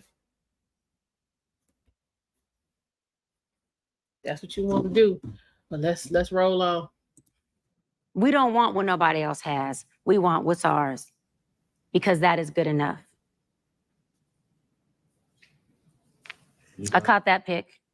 Child, Cam was there like, what? Just because you talking loud, I wasn't loud. Just because your voice is inflected. I wasn't loud. Just because you're leaning forward to your I camera. wasn't loud. Doesn't mean you just caught a pick. I'm talking to my people. I'm talking to my people. All I'm trying to say is you took something completely out of context when I said your resources around you that you said. Yes. We cleared that up though. Yeah, but the resources that you have around you of healthy relationships, they are. Not that you want that. You said, you took what I said and yeah, I said, I want that, but it's not, I want what they have. I don't. It's more of an admiration for what they have. And it's like, yo, like I admire that about their relationship. There you go. Now, hold on. Because the latter part, I have single girlfriends I admire how they are as women. I have married girlfriends who I do admire their relationship, meaning I love that it's healthy for you. I love that you and him are doing this. Yeah, but you're talking about mansions and beating and all that. Cam, I didn't mention none of that. I just said, if it went over your dreadlocks, bring it back. Yeah, Let's but you're here. talking about you catching picks, but you just over here you on a TV timeout. Cam, we're not on the football field. Let's bring it back here. Yeah, I took it to the football field. I'm sorry. Get back here. I brought it back, baby. I'm sorry. I'm so sorry. Okay. Come on back. Okay. I'm not fleeing. I'm here. Say less. I'm here. Yeah. So all I was saying, but she throwing shade. Is you saying that that's what I like is more of a wordplay to saying I admire what they have and I want to implement that into my relationship as well. That Single might not people be possible, can't coach sir. relationship people. And I think that is what happens too often. So when I'm asking questions about resources, when I'm asking questions about you, hard yes for a married man, I'm saying I'm triggered when I hear that as a man. Yeah. When I ask you, do you have healthy marriages that you've seen, witnessed, been a part of, or admired? And you clearly said no. And I clearly said yes. But my admiration doesn't go as far as, in your exact words, I would want that. No, I don't want anything that somebody else is. I want to help them have more of the good stuff. Okay. But in the sense of, again, people who are doing well, married or not. But I want to go back to what you said is triggering to you, because I love that you said that. And a lot of people think that, and it's not wrong. I get it. A single woman or even a woman with no kids, how can she coach or therapy a woman who is a mother? Or a single woman, how can she coach or therapy or help or be a psychologist with people who are having marital issues? You're single. I'm single. Okay. Yes, I'm single. And so I love what you're saying, because I don't know what other therapists, psychologists, or coaches do, but I don't coach married couples. Stick with me. People come to me who are married. I'm helping each of them process their own stuff, because what a marriage is, and your mama will know it because she's a church woman, and from what you said, she said beyond wise, years right? Of marriage. And even what she said about marriage, everybody want to go to heaven, but there's a lot of hell in it, and love that she said that. Marriage, like the Bible says, is cleaving. Cleaving does this. Cleaving does this. Cleaving doesn't do this. And so when people come to me married, they're doing similar to Mama's statement. They're coming to me like this. And so I'm not counseling married couples. I'm counseling individuals who are coming with so many issues within themselves that they married on paper, but they ain't never even had a chance to be married mentally, emotionally, spiritually, sexually, intellectually, in any way. But what happens is, as I help them as individuals process through their traumas and their pain and their intergenerational issues, they magically usually cleave, or not many, but some depart. Because you cannot cleave without shedding. And the shedding that cleaving takes is the shedding of your stuff, your ego, your emotions, your trauma, your pain pockets. And when you shed of that, your fucking family, the cleaving was already your damn single ways. I mean, what she's saying make a lot of sense. You can't, But you she's cannot. single. Yeah, but she just said she's not doing marriage counseling. She's counseling two separate individuals about their shit so that they can come together in a marriage. That shit take place after she done helped them clean up their shit. She don't be there for that. So again, if you two people and y'all like, okay, we're gonna get married because it look good and we, you're saying we don't argue or whatever, but then you still want to come to the marriage doing your single shit, you're gonna have problems. That's not gonna work.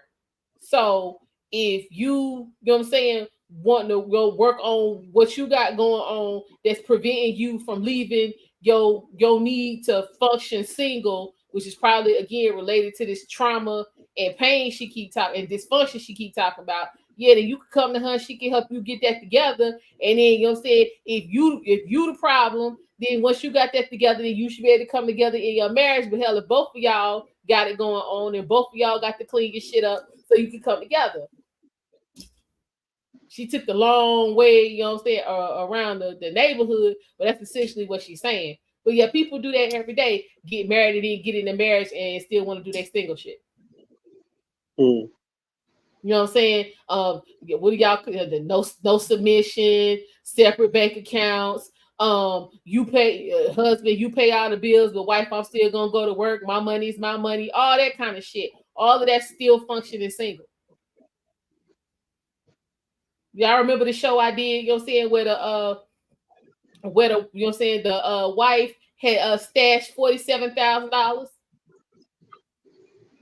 because her mama told her, you know what I'm saying, she needed to have some money in case her husband leave her. She ain't out here destitute.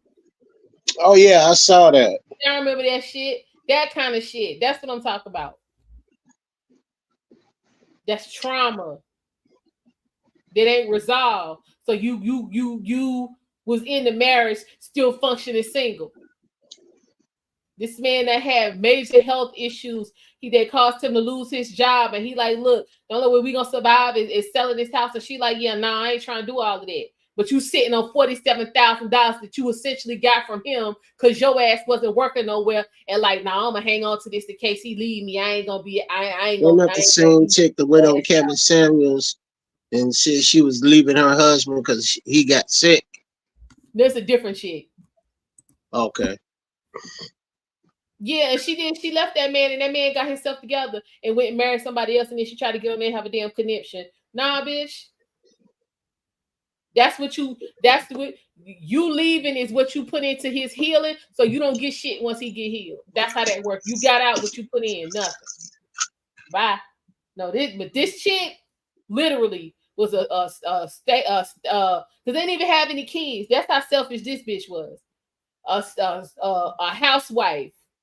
And you know what I'm saying? You know what I'm saying, he would give her like, you know what I'm saying, the money for the household, you know, like the groceries and you know what I'm saying, like the food man and all that kind of stuff. And you know what I'm saying, she would take a portion of that and automatically put it to the side so that when he left her, she wouldn't be without. And this man literally was facing bankruptcy, and that bitch still did not put that money back. Of course not. Of course not. So yeah, that's what she's saying. Like y'all ain't cleaved together. What the hell? No. I don't know what you say, Eugene X. I still have a ton of love to give and hope for the best for the future. But for now, you covered in crusty, dusty, musty. Can't no woman break my shell. That's the problem, sir.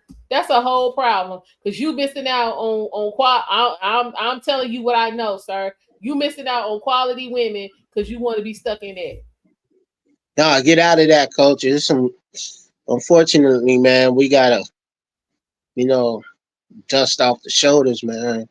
We gotta shake that off. There's some good women out there, man. We gotta take the risk. Yeah, I understand what you're saying.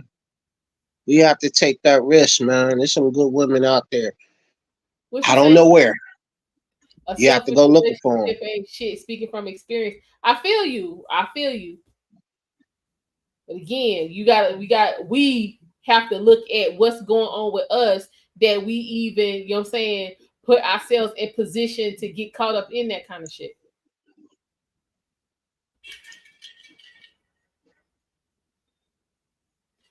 My man, Yes, culture. Yes. You are currently missing out on fantastic women because of that. Yes, coach, I'm telling you, bro, get out there. Shake your groove thing. Shake your groove thing. Man, they out there, bro. They out there, man. Hell, someone be in your chat, sir. Bruh, I found one. Her name sounds like a peanut, but I could work with it.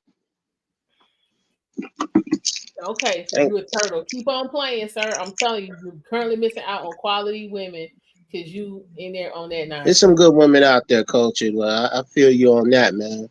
It's like you don't know who to trust. Unfortunately, me and But see, Amina was talking. that's why you take things slow. Oh Just because yeah, you meet somebody in May, don't mean you got to be in a solid commitment by August. That ain't what that means. oh yeah, man. Yeah. You got Ask the right questions too, man. Ask the questions that you feel uncomfortable answering. Ask the right questions. Trust me. Take time, man. Invest in it like you would invest in your retirement, because that's what it is. good You point. gotta, That's a good point. you gotta. I know I joke about you being the 60614, but man, being a brother who came from horrific background, man, you have to take a chance, man. You have to tear down that wall. You have to take a chance, but it doesn't mean being stupid. Ask the right questions. Ask And the wait. questions that you're afraid to answer. All right, You Blaze say know? he back. He says good women everywhere. Don't be fooled by social media. That's a fact. That's a fact. It's Yeah, good ladies. It's they're good everywhere, men bro. out here. Just because you might not be able to put your hand on them in 20 minutes, that does not mean it's not good men out here. You should be looking to other places than where you've been looking previously. If you like, I was talking to a friend of mine the other day. If you women, if every man you don't come in contact with, that's you know what I'm saying, situation ain't worked out, you done met all your men on the west side, take your Yeah, ass to the east side, take your ass to the south side. Stay the hell away from the west side. The west side ain't for you. And that don't mean go 2 states away and go hang around on the west side again. Stay the fuck away from the west side. That ain't for you. Go to the east side, go to the south side, go to the north side. It's other places to be. I don't know. You would love the west side of Cincinnati. Everything's over here. We're about 5 minutes away from downtown. Sir, You'll love it over here. that was just Move to Cincinnati, culture. I'll show you around. an example. But I'm I saying know. if you aren't having, if you not having success with dating apps, don't cancel one dating app and go to the next dating app. That's not what we're saying. You're not having success with the dating app. Why don't you try meeting somebody while you out?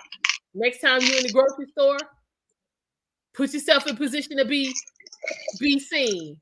Shit. Come out. You next time you in Walmart and you see a dude like, you know what, damn, let me see what he talk about. Figure out how to get in the damn way where he about to run into you with the cart. Bitch, put yourself in position. That's all I'm saying. Put yourself in position. You could do it, culture. You could do it, bro. Sparkle You're a good dude. the checkout out. Ask him to hand you a pack of gum, something goofy. I'm just saying. Put yourself in Don't be position. afraid to say hi. You might not get a reply, but keep it moving. Keep it moving, bro. Right. You'll Put be all yourself right. in position. That's all I'm saying. Put yourself in position. You want me to? I could take you under my wing as a Padawan, like in Star Wars. I could show you the ways of the Force. Okay. I'm just saying. If you, You're a good dude, Culture. what you say? Hold on. Your bestie was with you today at a fundraiser and she saw how mean the women out touching grass look. Wow.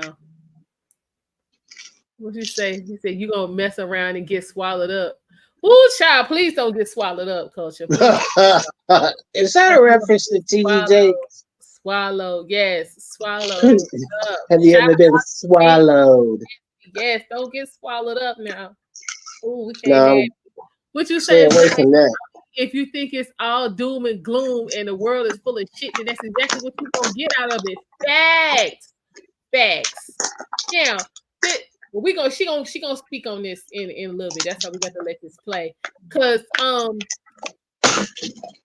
and I've experienced this in dealings I've had with people.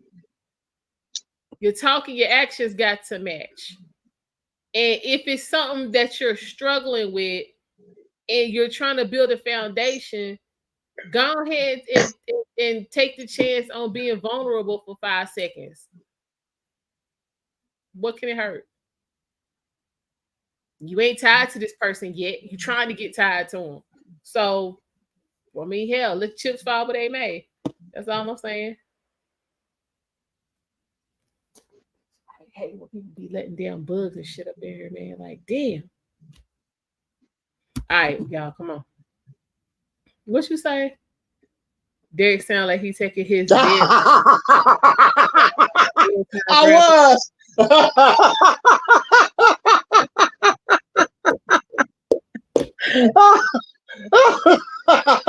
I was.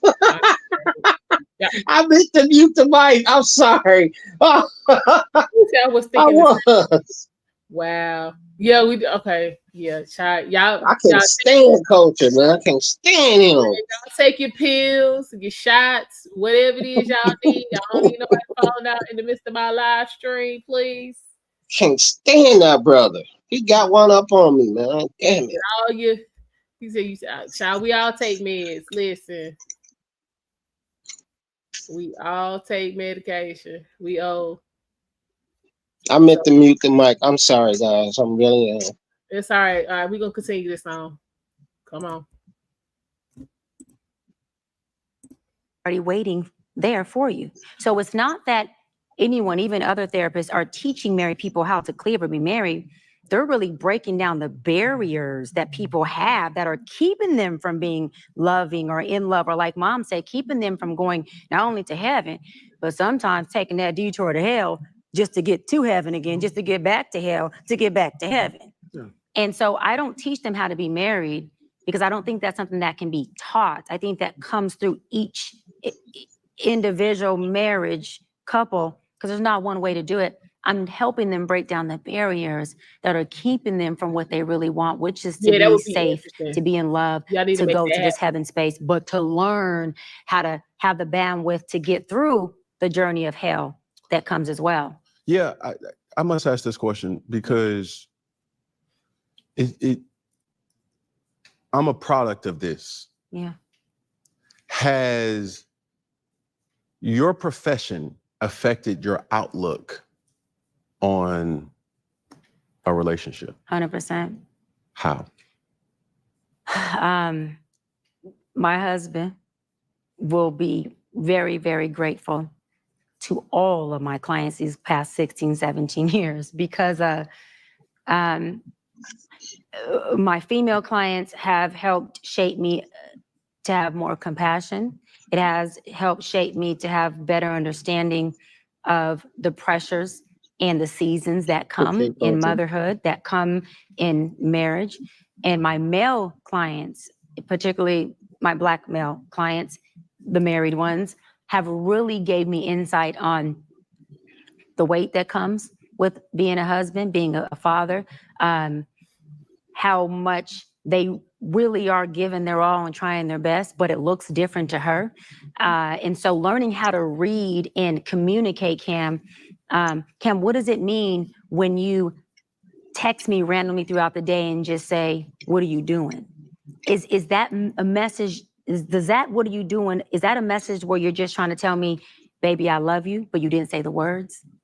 So if I know that what are you doing means I love you, as your wife, the Bible says, love you by knowledge of you, not understanding, knowledge. I now know how to code that. So that helps me not personalize, but you ain't doing it my way. But you just say, I love you. And you saying, but baby, I say what you're doing, and that means I love you. So my clients have helped me dissipate my ego. And they have helped me not only gain a sense of self, but understand the different languages that men can speak. Also, it's allowed me to have more compassion and break my fairy tale ideology that women have. I always say this: men get married and become a father and go, oh, shoot. Okay, I didn't know it was going to take all of this. Game time. Let me try to figure this out. Let me try to see if I can do this and do that and get the card and do this and love her more and balance all this. Women, we meet you and we're like, our idea and our fairy tale is you are Prince Charming, honey. And then we try to get you to fit Prince Charming. And the more you don't fit it, the more y'all end up in my office going, but he doesn't do this. Well, has he ever did it? No, but I always just thought my husband would. Your husband or this man? So are you getting to know who you with? Or are you making this man fit this fairy tale ideology that doesn't even exist anyways? And so women come and lead with fit this, or you have no value. Men come in and go, all right, I'm here and I'm going to learn how to be the best I can for you. And then women do what? You're taking too long. You're not getting there because you haven't fit the box of the fairy tale. So for me, it's helped me break down what all of my clients know. Y'all know I call it the fairy tale ideology. And I'm not exaggerating, Can. I want to say 100%, but I'm going to go 99.9% of women who come in my office, I'm having to work on breaking their fairy tale ideology of their husband. And hold on, let me say this. To his defense, they almost always have an amazing husband. But because his amazingness doesn't fit her idea of amazing, guess what? He ain't shit. All right, what y'all think about that? More psychobabble to me, man. I'm lost in the sauce. You may have to break it down for me. Okay, so basically what she's saying is that, you know what I'm saying, men make a decision and then do the work to, you know what I'm saying, ensure the best outcome. Women have a fairy idea, you know what I'm saying, preconceived, you know what I'm saying, of what what you're supposed to be, and then instead of, you know what I'm saying, being present with the man and you know, taking what he has to offer, she trying to make the man fit her idea of what the fuck he's supposed to be. And then when he can't do it, he ain't shit. Yeah, been there, done that. Okay, when you somebody that puzzles the mind, she right. What she said was right. Okay, men adapt, women fantasize. All right. Yeah, we do. We go into a situation, whether it be, you know, good or bad. We see how can we improve it, and just trying to make the best out of the situation. That's not always the case. Coming from the woman, again, she's there to get what she can get out of it.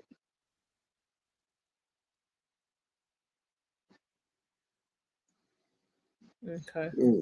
Well, yeah. Okay, so y'all agreeing with her on that. Okay.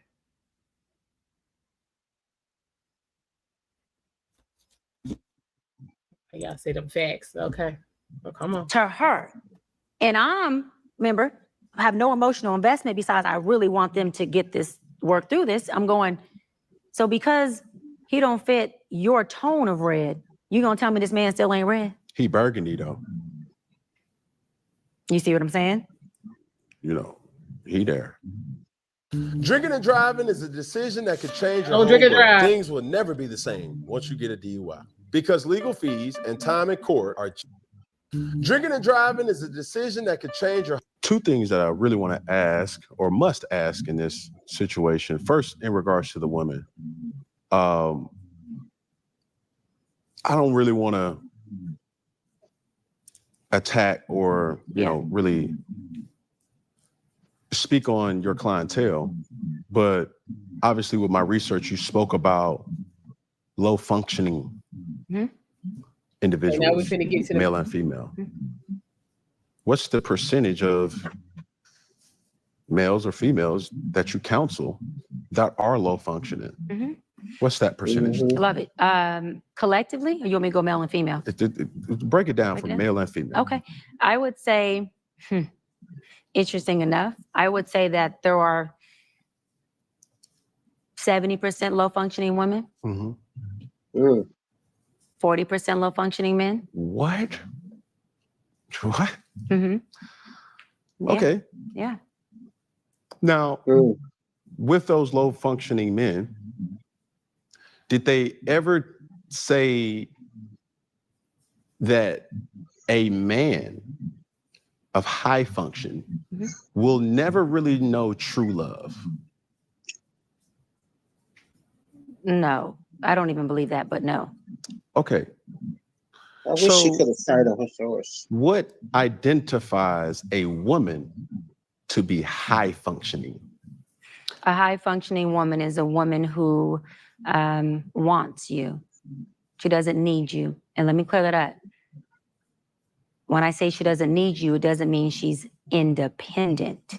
That means she is interdependent. I only not need you because my pain doesn't need your pain. My dysfunction doesn't need your dysfunction to feed it for us to be in this relationship, meaning I don't need a trauma bond with you. Mhm. Okay.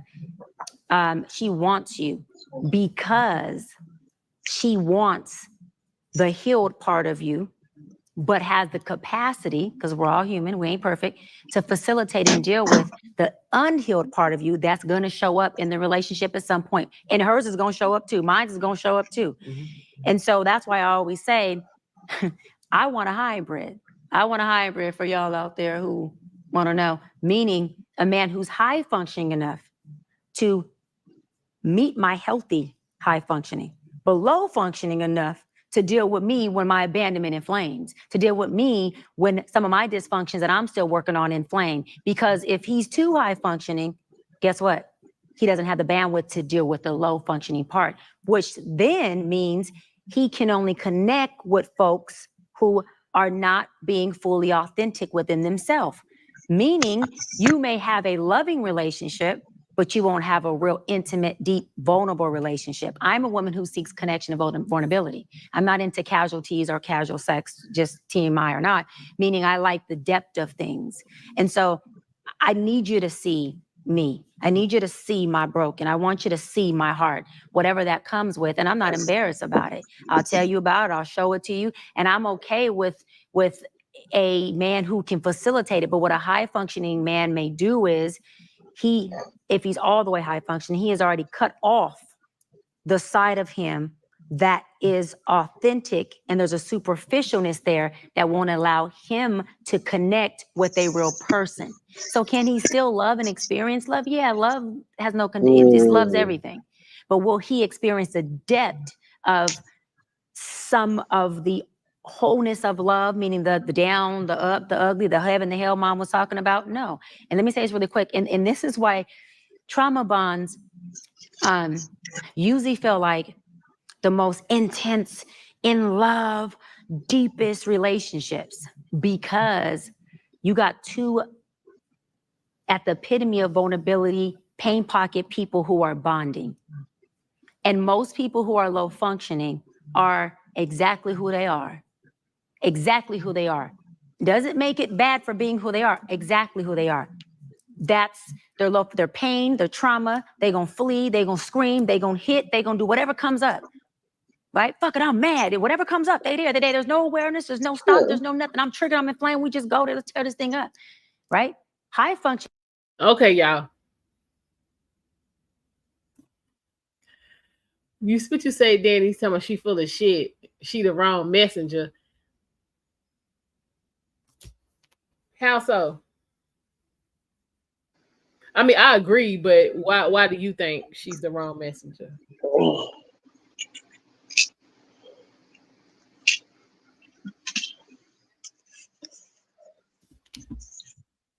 I think her position has afforded her a way to hide her pain and drama.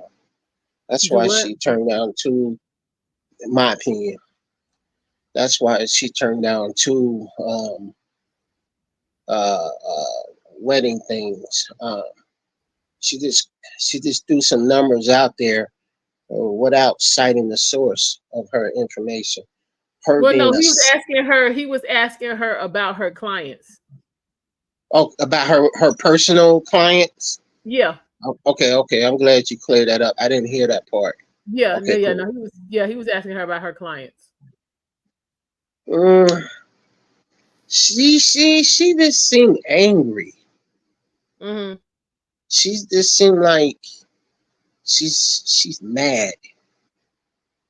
That's my opinion. She's mad. She's a tad bit aggressive in this interview. Okay, so I was gonna ask you that. So, is it anger or is it just aggressiveness? Because Aggressive. being aggressive don't necessarily Yeah. mean you okay. Her I'm getting the response. same vibe. Uh, I mean, she's not physically like visibly angry, but she has some very aggressive remarks or Hmm. responses to his questioning, like he is trying to diminish whatever accolades she has. So her spot, my opinion, uh, so her responses are aggressive. Um, I I just don't know. I just don't know. She has, to me, in my opinion, she's not talked about healing. She's mixed in the Kool-Aid with not enough sugar and too much water. Like, okay, you gotta have balance somewhere. And I don't get it. I don't Okay, I well, know I mean, where she's coming from, but I just don't get her approach. okay, well, I mean, she can't tell you how to heal without knowing what it is you need to heal. That is true. That is That's true. just You can't be a that's just good basic psychology right there. Um, you can't be a good minister of the word without knowing how to minister, without knowing how what it feels like. It's called empathy. You mm. know, you don't you can't minister to people who are hurting unless you've been through what they're hurting about. I understand that, Well, no, but it doesn't have to necessarily be the exact, you know what I'm saying, same uh, situation. I mean, it could be, you know what I'm saying, something similar. right, Um, right, okay, yeah, something similar. She just seemed to me, just to me, seemed like she's holding on to something that's it's making her aggressive mhm. in her responses. I mean, maybe she from LA. Like I done talked to Ag, Drew, and Shana TV and Tay Tay. They all from New York. They have that inherent aggressiveness. Mhm. So I don't know what it's like to speak to somebody or listen to somebody talk from check that. I talk to Eric Jordan all the time. He from Cali. He doesn't talk like that. She just comes out angry, angry. I don't know, aggressive. Okay. But again, that's just my opinion. I don't have a psychology degree or been to college, but I people watch and that's what I when she leans forward, that's body language. She's trying to push her opinion. Mhm. Like his body stature has never changed. He didn't unfold his legs and cross his legs again or nothing. That would be a sign of him being uncomfortable. Her body language, her hands in the air, she's basically flipping her hands like she's trying to push what she's saying, and then when she leans forward, that's a completely different body language. She's being aggressive with it, and all along he's sit back, he's calmly explained what he's talking about, and then bam, there she go on another 30-minute word essay, just trying to. I don't know. I don't know. Look at his body language and look at hers. Typical black woman who's mad without hearing what she has to say. Typical black woman when she's mad. My opinion, though. It's okay. It's just an opinion. She's trying to poke her chest out like a man. Okay. Yeah, you saw that too. You saw that too. I'm not the only one who's seeing that. She is pushing that out there. Either she pushing it out there, knowing Cam Newton is easy, quote unquote, or she trying to poke her. She trying to say it with her chest. Shout out to who's that little dude? Kevin Hart. Kevin Hart, my fault. He gonna get mad and make a whole 10-minute joke about me. That's cool. I don't care.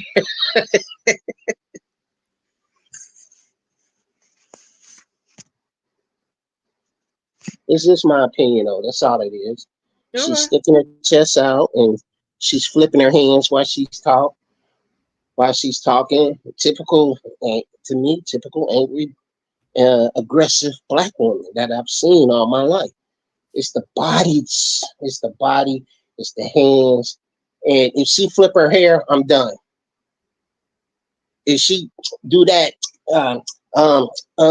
if she do that, I'm done. I'm done. Say it with your chest. She been saying it with her chest the whole interview. Mm-hmm. What's going on, Drew? How you doing? Drew Titan LLC. What's good? Bronx on deck. I can't say it like he said. I know, right? It'll be all deep I and know, serious. right? Let me try. Bronx on deck. How's that? Did that sound good? Yeah, you getting there. Okay. I'm getting there. Y'all say she hurting. Okay. All right, let's see what else she talk about. Is that when she about to get into the high value and low value and high functioning and low functioning and the difference between functioning and value, which I thought was interesting. So I'm gonna quit talking and we gonna get through that because that's important. Functioning only means, Cam, that I feel them same feels. I still feel, see my language, you got me fucked up. I'm ready to go there. I'm flamed. I'm triggered. It's all there, right? But it's still dormant. It's still in me. And high functioning means I can regulate those emotions. Watch this and say, okay, right now I'm ready to rip this man's head off. Right now he got me all the way fucked up. Okay, so how do I relay that message to him where it's going to be respectful, it's going to be non-combative, and I'm going to disarm him while he still knows you got me fucked up? Because I don't have to say those words for you to know I think I went too far with Doc. And you still feel respected and loved so that I just disarmed you and we can still have an engaging, emotionally intelligent conversation that ends in resolve, whether resolve means win-win, because resolve is really win-win, or one person wins or none and we agree to disagree and we can still go to the cigar lounge and have a drink and you have your cigar. But low functioning people gonna tear this thing up with no emotional regulation. They're also gonna choose a person who does it with them and allows them to do it. Because I only can do to you what you allow me to do. Because if I start cutting up in here and you say, Doc, we love you, love to have you here, but you gotta go and you're not welcome back, because no pun intended, that's not our culture here. Guess what? I can't do that again. And that's not called fleeing. You emotionally, intelligently said, Doc, love you here, you're a great guest, but that's not our culture. We don't do that here. Now I have a choice to make. Do I want to be in a relationship with Cam? Do I want to be welcome back here? Self-inventory. You just did me the best favor you could have ever did. By excusing me, you blessed me. Because now I got to look at myself and say, what needs to be done for me to fit in this? Now let's flip it. I'm with a dude who's turned up. He's a womanizer. Okay, hang on, y'all. Because now, what's going on, True Social? How you doing? Talk to him like he's a human being, not like he's your child. No, it is shit. Modern worm and chirping bird. No, that for me was an example of the process of accountability.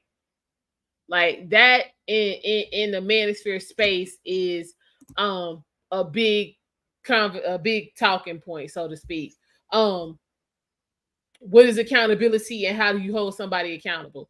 You can't hold somebody accountable per se. You can address the need for accountability, and then that person has to decide whether or not they want to make that change, which would be them accepting accountability. And what she just said was a great example of that, even though y'all calling it psychobabble. I mean, that was a good example of taking accountability.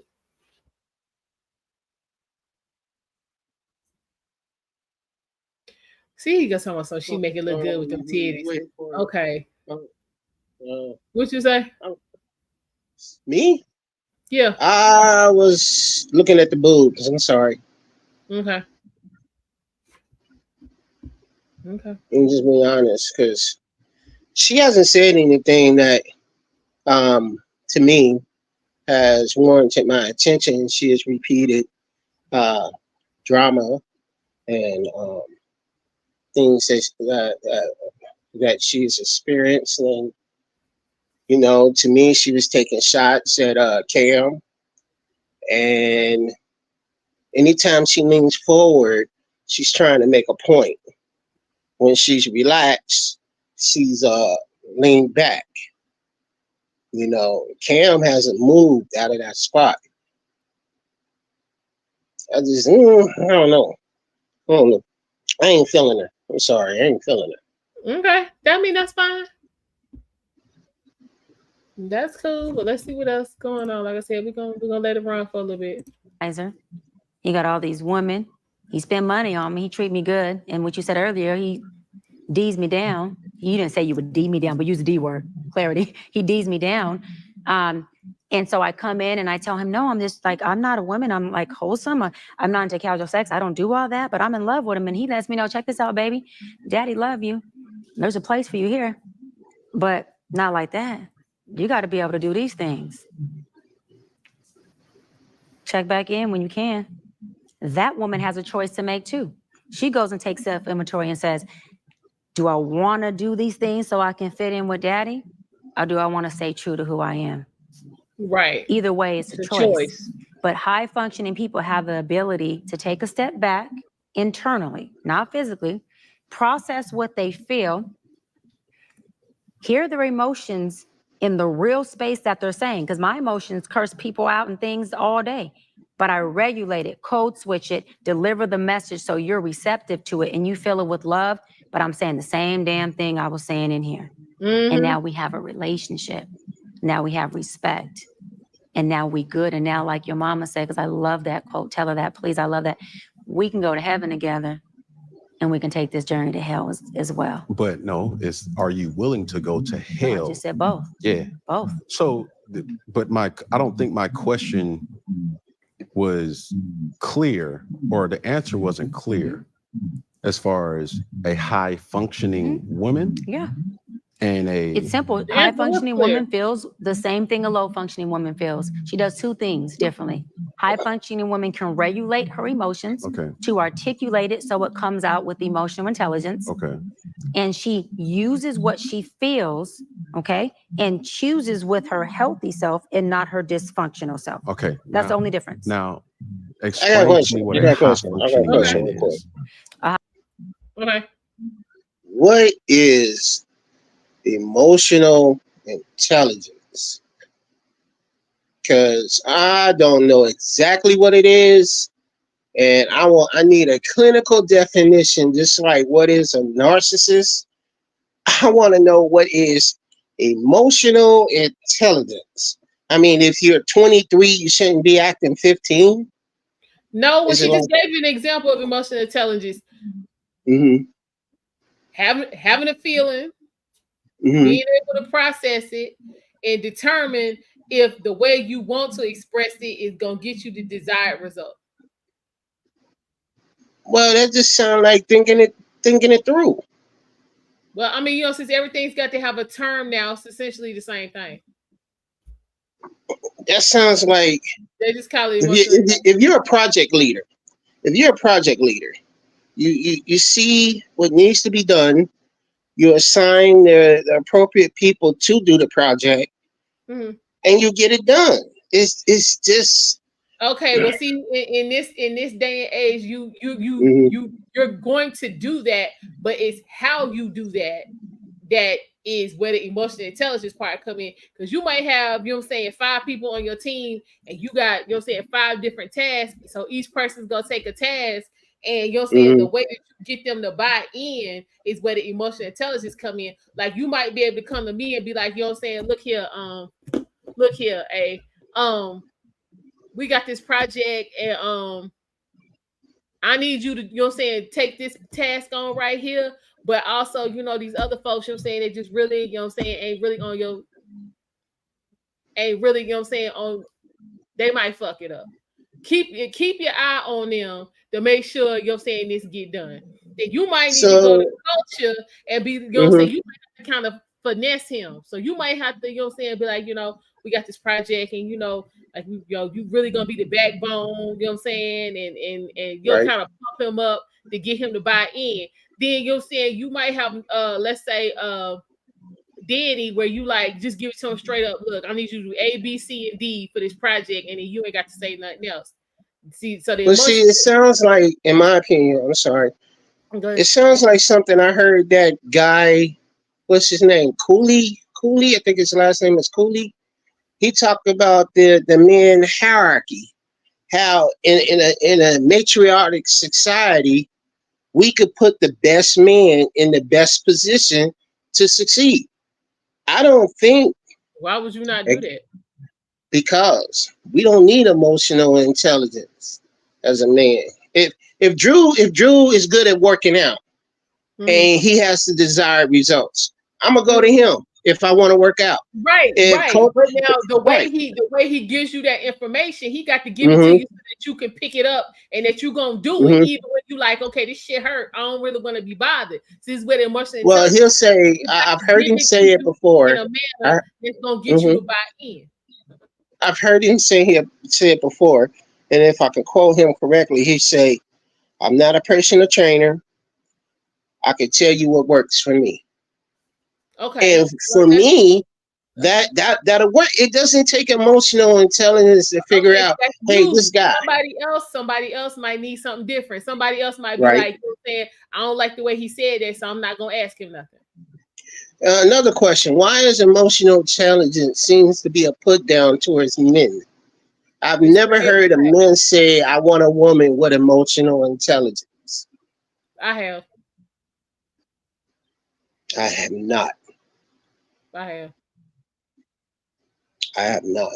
Again, I'm not around a lot of single men.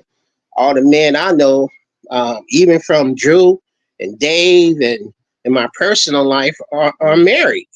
Hmm. So that's the men that I talk to, Right. But I'm and just saying, I'm even not though hang out with a bunch even of single guys. I get Even that, but Eric even Jordan, who came through Cincinnati, he married. I understand that. Okay. I'm trying to So get to where these guys are at. so they're using, just because they're not calling it emotional intelligence doesn't mean that's not what it is. hmm That's why I need you to I get it. just I just never heard a man say it. But again, I'm not around a lot of single men, so I don't hear what single But men I've heard talk married about. men. I've heard married men say it. Really? Yeah. Hmm. It's not something that comes up in conversation. They're able to explain it and realize that's what it is. hmm Like MC just said, most of it is not going up. Yeah, it's not going upside your head when you lose your mind and start talking. This is right. Or you know what I'm saying? You got something you want your woman to do. You know she Well, ain't gonna be happy about it. You gonna have to sorry, present it to man. her in a manner to where she gonna one listen to it and then even consider agreeing to it. That's emotional intelligence. You can't show up and just be like, bitch, do this. I've talked to Being smart enough to know that that's basically what I mean. That's basically what it is. It ain't I've deep. talked to Act, Comic Cause, uh, off the phone, and we talked about a lot of stuff. Me, him, Eric Jordan. Um, we Oh my God, talked, I don't It never has came up in a conversation. Okay, that's fine. That doesn't mean Right. they don't know what it means. That's fine. I don't know what it means. That's the point. I don't know what it means. That's all I'm saying. I don't know what it means. I just told you what it means. Okay, yes, you did. It's the concept itself is not new. It's just this terminology of it is the part that's new. You see what Culture said? Yeah, I see you said.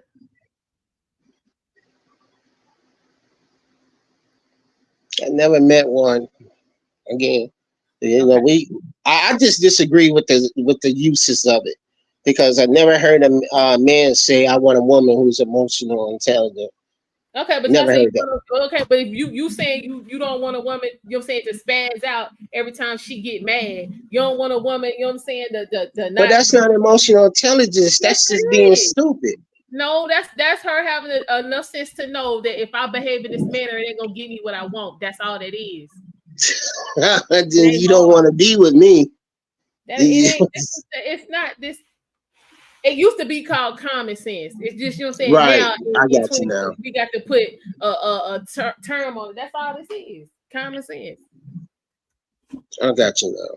But I mean, yeah, I mean, most people, even women, ain't running around talking about, yeah, I need somebody who's emotionally intelligent. Normal people be like, I need somebody with common sense. Yeah, when did that phrase come being used? What? Emotional intelligence. I first heard it. I was like, what's that? Again, I just told you this some new shit. But I get it now. Thank you. Okay. Let's continue. High functioning man, identical to a woman. He can feel what he feels. He regulates his emotions, and he chooses how he's going to deliver that message so that woman receives it, and she's not armed, and now we're at war. That's what a high functioning man does. And he's also able to sit through hard, challenging conversations without fleeing or abandoning that woman, and using his emotional intelligence that says, I hear you and I understand you, but baby, I don't agree with that one part. There's a lot of things that I don't agree with. I don't agree with that. In this conversation. Yeah. Going back to what I said, with that 40% of men who are high functioning that you counsel, what I said was, most men understand this. We don't really find true love because it's what can you do for me? Because a man's job is to provide. That's not their only job. Now, this is where most high vibrational man, high functioning man go through. As far as being emotionally intelligent, that still does not qualify you as being high vibrational. The thing that is often said on two counterparts, two species, from a woman, it's about self-worth, how I feel. I'm not going to allow you to treat me like this. I'm not going to allow you to talk to me like this. I know my non-negotiables. I know my worth. Fine. That are all qualifying things for any woman to say to herself or to the universe, I'm high vibrational. Now, the thing for me is that doesn't qualify for men, because you can have all the emotional intelligence, all the trigger points to be able to communicate. But if you stand at your mama house, all that's out the door. You understand what I'm saying? So society dictates what a man's value is, respectfully, and it's shameful to say it that way, but that's the surface level identifier of a high vibrational man, amongst other things. Now, these things are what women always say, oh, well, I'm not doing this, or yeah, this, that, and the third. And that's fine. but different rules for different species. Like, that's fine. So Right. that's where I'm saying to you, it's like, okay, for that 40% or that 70% of high vibrational women, it's a little bit, the rules are a little different for men. And you can't say it's not, because it actually is. All that, he's fit, girl. I mean, everything. I mean, this, that, and the third. But Dr. Bryant ain't gonna talk to no guy that can, number one, protect her physically, emotionally, and gives her the stability to live her life as she see fit. See, that's the And problem, Cam. that's Talking where crazy. the high No. vibrational man steps in, and we don't No. need that from a high vibrational woman. No. So that's my caveat. No. Okay. No. Got No. it. No. Mm-mm. Cam, you done put 5 different things in one. No, Cam. No, sweetie. No. Now listen. You can be. Well, let me go back. A high functioning man is not gonna let his woman live her life the way she see fit, because she gonna be coming to get along on his program. So that's not happening, sir. And he's getting high value and high functioning confused. High functioning men are able to, you know what I'm saying, sit down and have the conversation with themselves and be like, okay, for example, okay, you know what I'm saying, I'm with the college or whatnot, I got $80,000 worth of student loan debt. I don't want to carry this for the rest of my life. The best thing for me to do at this point, you know what I'm saying, the economy, you know what I'm saying, the economy's good, you know, I can get this second job, is to work these 2 jobs and go home and stay with my parents and knock off, you know what I'm saying, $25,000, $30,000 off these student loans, and then figure out what to do with the rest. That's high functioning. That don't mean because he at home with his parents, he's some kind of Buster Brown ass dude that ain't got nothing going on. He has realized, I need to make this temporary sacrifice to get this debt off my back. That's high functioning. Low functioning would be like, hell, you're just gonna have to take me as I am. You know what I'm saying? I mean, I'm gonna figure out what to do with it later on. You ain't got no plan, no aspirations to do nothing. Now, if that type of dude, you know what I'm saying, sitting around at his mama house, then yeah, of course you ain't gonna have nothing to do with that. But I mean, hell, and as far as he's getting that confused with high earning, because high earning and high value is still not the same thing. So see, Cam off kilter with some of this. Because again, if you are a high functioning man, your woman ain't just gonna be doing whatever the hell she want to do. Y'all done come together. Y'all, this is the plan. Can you deal with it? Yes or no? If it's no, then okay, have a nice life. If it's yes, then let us go ahead and ease on down the road. I don't know what Cam's talking about, because that's not how that works. That's that functioning single. You do what you want to do, and I'm gonna do what I want to do, and then hopefully you come together. Nope. You know, when I listen to these so-called experts, it's the one thing I come across is, or come away with, is Wow, he said relationships are hard in our community. Relationships are hard to establish and hard to maintain, and it shouldn't be like that. It just shouldn't. Or whatever level of income you are in, it shouldn't be like that. What do you mean? It's just hard, man. It's just hard. You got guys who trying to meet the unrealistic expectations of the woman they want to be with, whether besides she looks good or she's popular or she's good in bed. Okay, see, that's low functioning. Mm-hmm. That's low functioning, because you clearly see that you're not gonna get what you want from this chick, but because you got, you know what I'm saying, these other aspirations or other needs, you're gonna go along with the foolishness and get burned. See, that's low functioning behavior. High functioning ain't gonna be like, I mean, damn, you know what I'm saying? You fine and all, but I mean, you really ain't worth the trouble and keep on trucking. I hate to let you Yeah, go. you don't learn that right away. In my opinion, you don't learn that right away. You learn that through experience. Everybody And then, don't have to go through that 10 times. yeah, that's true. But some people do. Yeah, some people, yeah. Hmm. If you grew up in a halfway decent environment, you ain't got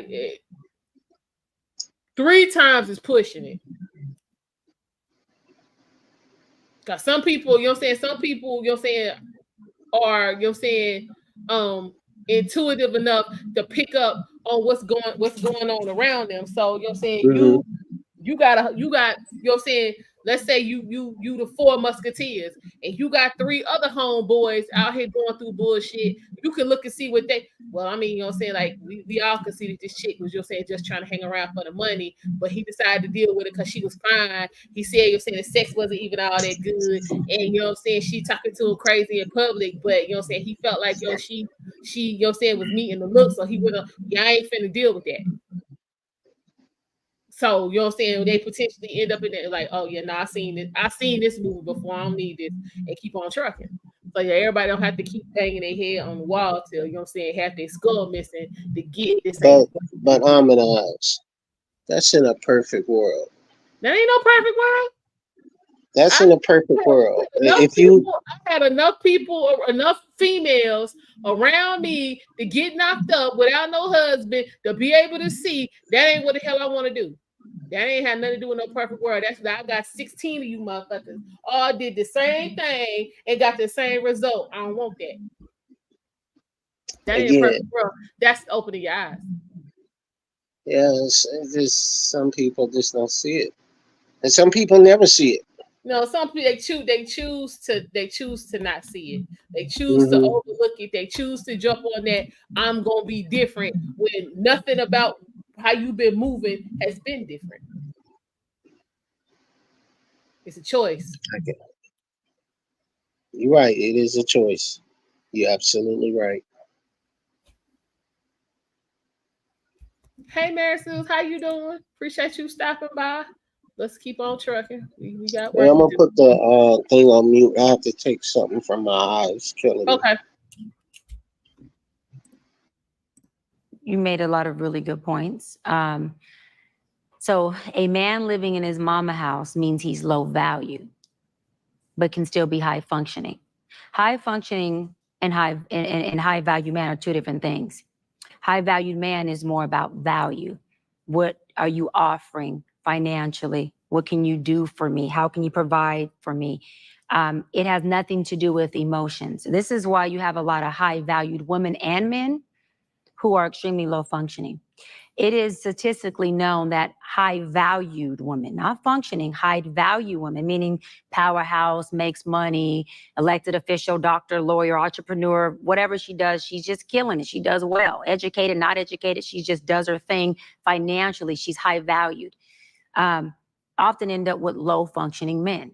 Why? And it's because she has high value. She doesn't have high function. Law of attraction, we attract who we are despite of who we think we are.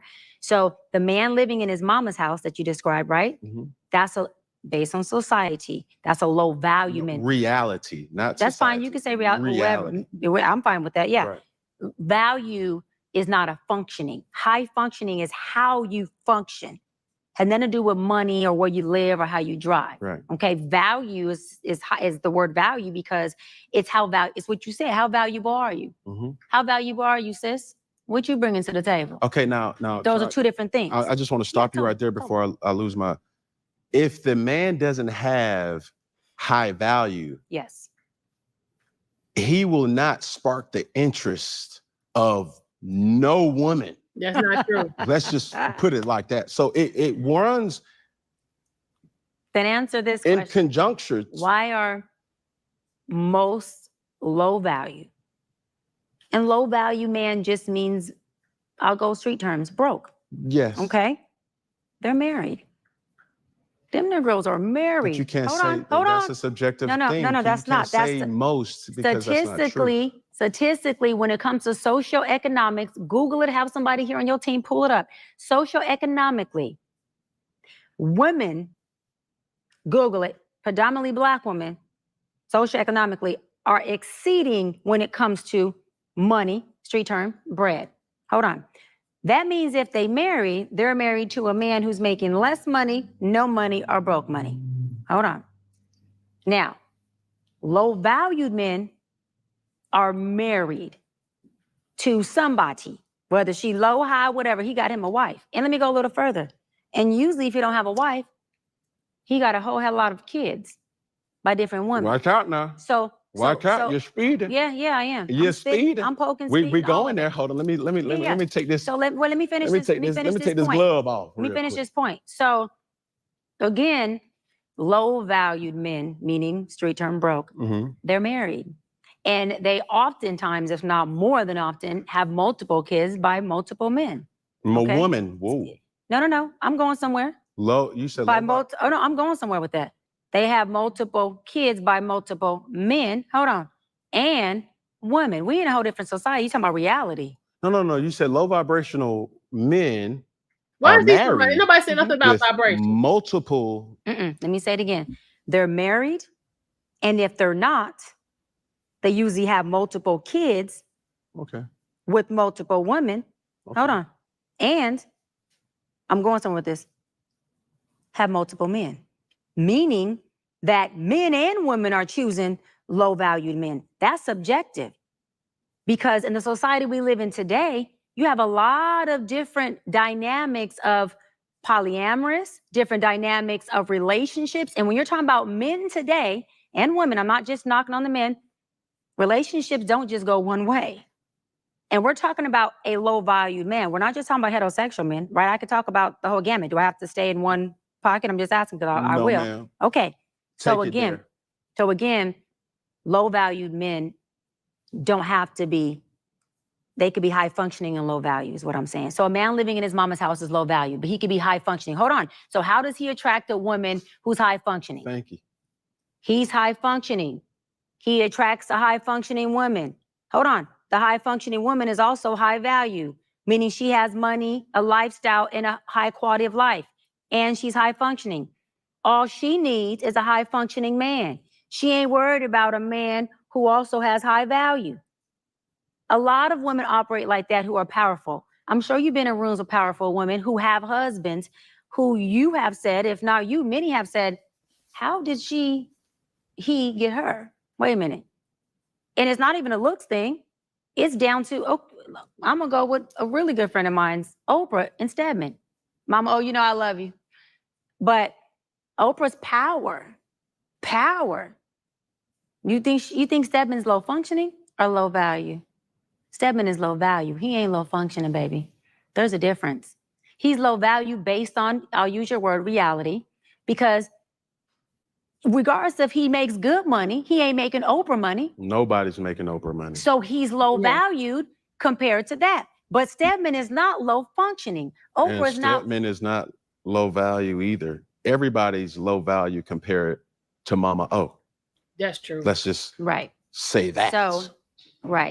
So Stedman, and it's subjective again. Stedman in his relationship. Okay, what she's saying can't is say marriage in his true social. Compared to Oprah's almost $3 billion, Stedman's 10 million, he broke. That doesn't mean that he's not high functioning and can hang with Oprah in every other aspect except the money. That's the only place he's lacking with Oprah is the money. He ain't making her money. But he's, you know what I'm saying? Like Cam just said, he ain't poor neither. He just looked poor next to a fucking billionaire. That's all.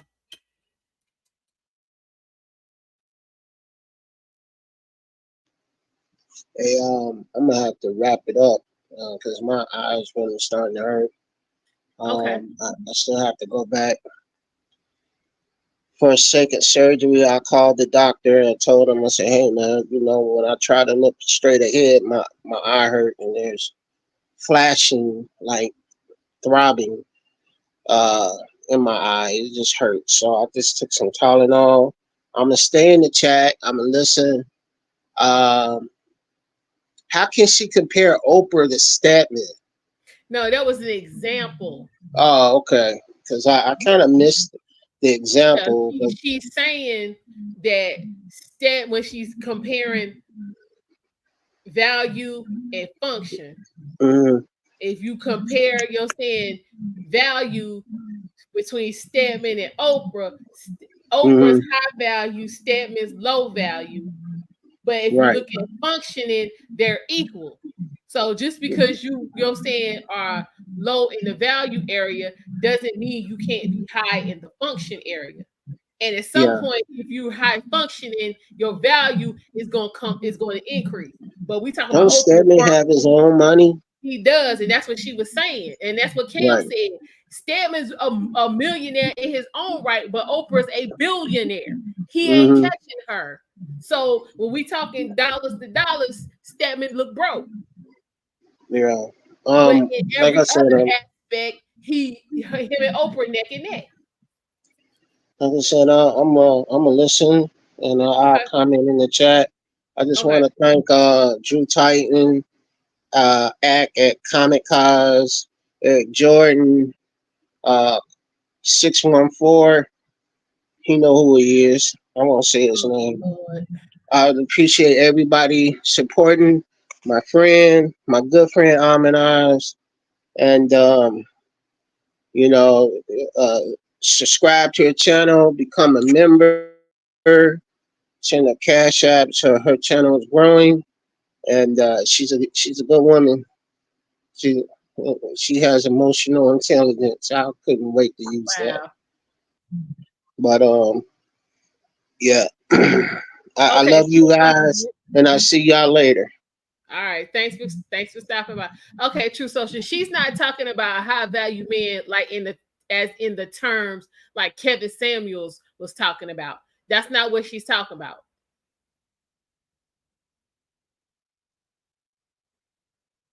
But again, as far as money, Oprah is a billionaire, so she don't need Stedman money. So from a financial value standpoint, Stedman is low value when it comes to Oprah because she got way more money than he got. But like if I was to get with Stedman, that's something different. Stedman got millions of dollars. I don't have millions of dollars. So he would be high value and high functioning when it came to me. That's what she's saying. Like let's not get caught up in hardcore trying to make her automatically be wrong and just listen to what's being said. Okay, well, I mean, it's a concept. But again, what she's talking about, she's defined. I mean, you don't have to like it, but again, she has defined what she's talking about.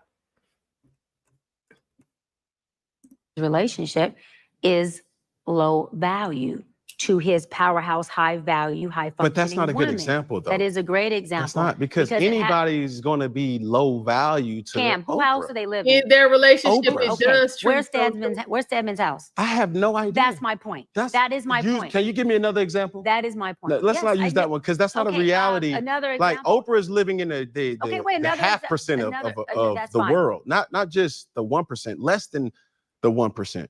Because anybody, myself included, if we were to date a woman of Oprah's magnitude, it's never going to be enough. I'm going to be on her jet. I'm going to be on her yacht. Exactly. I'm going to. So you don't have to worry about providing any financial value to her, Cam. You just proved her damn point. You just proved her point. If you rocking with Oprah, you ain't got to spend no money. You ain't got to spend no money. Oprah ain't looking for you to spend no money. So therefore, you do not have to worry about providing financial value to Oprah. Now, me, on the other hand, that's something different. That's something completely different. Okay. We gonna continue on. To be at her functions. I would be a fucking fool But that's to not, think. So that's not always the case. You look at Jay-Z and you look at Beyonce. Jay can be on B's lot, B can be on Jay's lot. So my whole point to drive this point is that low value or high value, low function, high function, two different things, or two different identities. Low value has to do with money and quality of life, fiduciary. Functioning has to do with how do you function innately, emotionally, psychologically as a human being. How And so you if move, you basically. have billions of dollars, Donald Trump is low functioning. He just happens to be high value in the sense of his wealth, but he's extremely low functioning. That's But subjective. that's fine. No, and I'm not for or against him. I'm not Yeah, for I'm or not against doing Trump. that. I'm just using someone. And again, we're having a conversation. So everything's going to be Correct. subjective. So I'm speaking about the difference so that we can clear it up. Just because a woman is high functioning doesn't mean she's successful financially or career-wise. Just because a man is high functioning doesn't mean that either. Just because someone is high valued doesn't mean that they have a certain level of functioning. You have a lot of people that do good in the boardroom, high IQ, high functioning, interpersonal relationships, but cannot function at home in their marriage. And so those two are not relevant to each other, is what I'm saying. Yeah, but I'm gonna tell you another thing that's not relevant to each other. Mhm. A high value woman will never acknowledge a low value man. So Oprah. Well, let me say this. Hold on. Cam, you're a man. Hold on. You can't speak from a woman's perspective. I'm speaking on reality. High valued women Okay. acknowledge, notice, sleep with, and date low value men all the time. One, I'm in room with them, with high valued women. Two, I am a high valued woman. And I have at some point dated a man who is low value, meaning he wasn't living with his mama, but his income, socioeconomic status wasn't anywhere where somebody would go, Doc, really? He didn't have a title up to the caliber of mine. He wasn't in rooms and boardrooms. He wasn't sitting there with Congress, elected officials, and making moves and making legislation and resolutions like myself. And so at that time, I was a woman who was high value, okay, and high functioning, who was dating a man who was high functioning, but low value, but didn't live with his mother. And for me, what he was providing in the sense of our companionship was great in that season. Which was what? What do you mean, which was what? What was he providing you? The functionality, the emotional intelligence. The functionality? The what? I'm asking you. You're asking me. Wait, what did you? What word did you say? Functionality. You're asking me, was he making love to me? Yes. Good? Yes. If the sex was good? Yes. The sex was great. Now let me tell you. Yeah, it wasn't the best I had, but it was great. But this goes to my point. But that wasn't all. You asked a question. Yes, but I'm making a point here. So you want me to even though finish what he was just providing? press a pause. Okay. Just press the space bar real Go quick. for it. Even though you were entertaining him sexually, you will never You be said soft that, Cam. She didn't say that. with that man because he don't fit my standards. Okay, that so doesn't mean you projecting can't now. entertain him. First of all, that's not true. So I'm the source. I'm the woman. Right, I'm the you one who was dating him. projecting I'm him. going to speak from that source, not you. So as the source who was dating him, Yes, that's not you true. said that, MC. We were You seen would in be. public. We were seen on red carpets when I was co-producing my show, as well as on Camera Psychologist with the biggest show on TV, Teen Mom Family Reunion on MTV. We did a lot of that. And we didn't enter a relationship where we led by sex. So I was tied to the sex is so good, this is what we're doing. I would have just ran that play with saying we just sexing. Let's leave it there. I'm grown. I could do that. His functionality, his intellect, his high functioning is what attracted me. As that functionality continued to be attractive and foreplay me, my body started to want him. That happened about 8 months into us having a companionship. And so I'm not saying anyone who does it the first day, I'm not knocking no one. I'm just telling the reality of how we worked it out. So by the time we were intimate, the actual act wasn't all that, but our connection, our functionality, our intimacy, all the foreplay for 8 months made that sex amazing. And Because it's subjective on what turns who on. And for this subject, what I'm turned on by is high functioning. I'm turned on by a man who's mature enough, emotionally intelligent enough to be a hybrid, an alpha, a submissive, a man who understands that. So for me, that's what he was feeding me, my foreplay of what turns me on as me as a woman. And so, yes, I not only entertained, but I was very much involved in that relationship. with that Yes. remedy or that ingredient that most people do, it's going to run its course. That's fine. That's But who cares? that's Marriage runs its course. Well- Our divorce rate is high. but listen to the point that I'm trying to make. Mhm. As a high valued woman, Mhm. she's never going to entertain a man that is not also high value. Now, It's not true. I will say it like this, even though he has high function Mhm. to sustain Mhm. the relationship, Mhm. that high function will run its course if that's all you have. So you being who you are, you attract a certain type of man. Me being who I am, I can take anybody and transform them into who I want them to be. Well, then what the A fuck are woman you doing with cannot 3 do baby that. mamas, Cam? See, you talking crazy as hell now. If you that good and you could turn any woman into what you want her to be, why you got 3 baby mamas? Why? Why you couldn't, since you into turning, why you couldn't? What happened with Kia, Cam? You got her off the pole and had her playing good, happy suburban mama, and then you went and cheated on her and knocked that chick up. Because y'all, that's what happened. So what's happening, Cam? Your sorcery ain't sorcering, sir. What's going on? So what, after you turn them, you don't want them no more? Is that what's going on? Cam, you gotta do better than this. I love you to pieces, but you talking crazy as hell. You talking crazy as hell. True. In most cases. That's not true. Okay, she's not willing.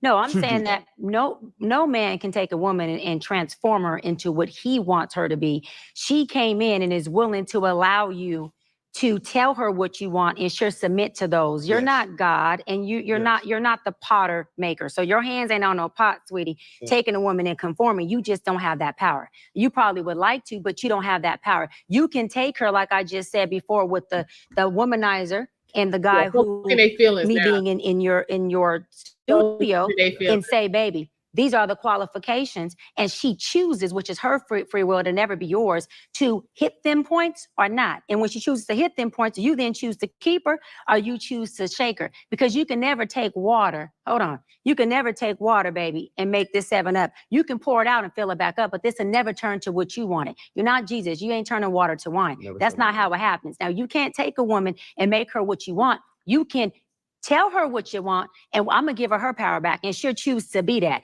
But you don't get the power of saying you made her that, whether an entrepreneur or a mother or a wife. She chooses to let you do that by telling you, I'll submit to those orders. Yeah. There's a difference. Now, with the man, a high-valued woman can do the same thing with the man. Baby, you want to be here? This is the qualifications. This is what I need, the prerequisites. He can say yes or he can say no. Either way. But if he chooses to do that, then that's his choice, and she got what she wanted. It's all about conduciveness. Is it conducive or not? Right. However, we don't potter nobody. And that's where the disconnect comes in at, with people who are high valued but low functioning. But I don't Hold on. High value but low functioning. The high value, low functioning. I'm gonna say it again. Y'all stick with me. High value, low functioning. thinks the high value can attract the low functioning, and the low functioning and that high value person thinks they can potter the low functioning and mold them to be what they want. Okay, It don't work like that yes, at all. aggression. That person still chooses to That's how become they what dance. you're telling them you want them to be. That's still their power, and they can take it back when they want. And let me hit on something else you said. You said that high functionality will run its course. I believe the opposite. Yeah, you're Without not value. because See, this is where functionality is how you keep trying move. to You ain't really changing. skew my words or my intentions of my words. I'm not No, saying but without value. But what I'm saying is I still don't agree with that point. I don't say your point's a bad point. I just don't agree with it. I just think you're taking it out of my contents my intentions for saying that. That's what I believe you're doing. And that's not my intentions. Like, you're making points of things that I did not intend. You said high functionality will run out without value, right? Yes. Okay, so I'm hitting on that point. For a high value woman, high functioning will run its course if you do not have any value. And I'm saying that I don't see that being the case. Okay. From being in my field. But hold on, just real brief. You Yes. were saying to that analogy of you turning water into 7-Up. I never thought that I was God or Jesus to be able to control. But when you say I could take a woman and make her what I want, that's the same thing. That's the same thing. You're taking me and making me what you want. You're taking Jessica and making her what you want. It doesn't matter. You cannot turn water to wine.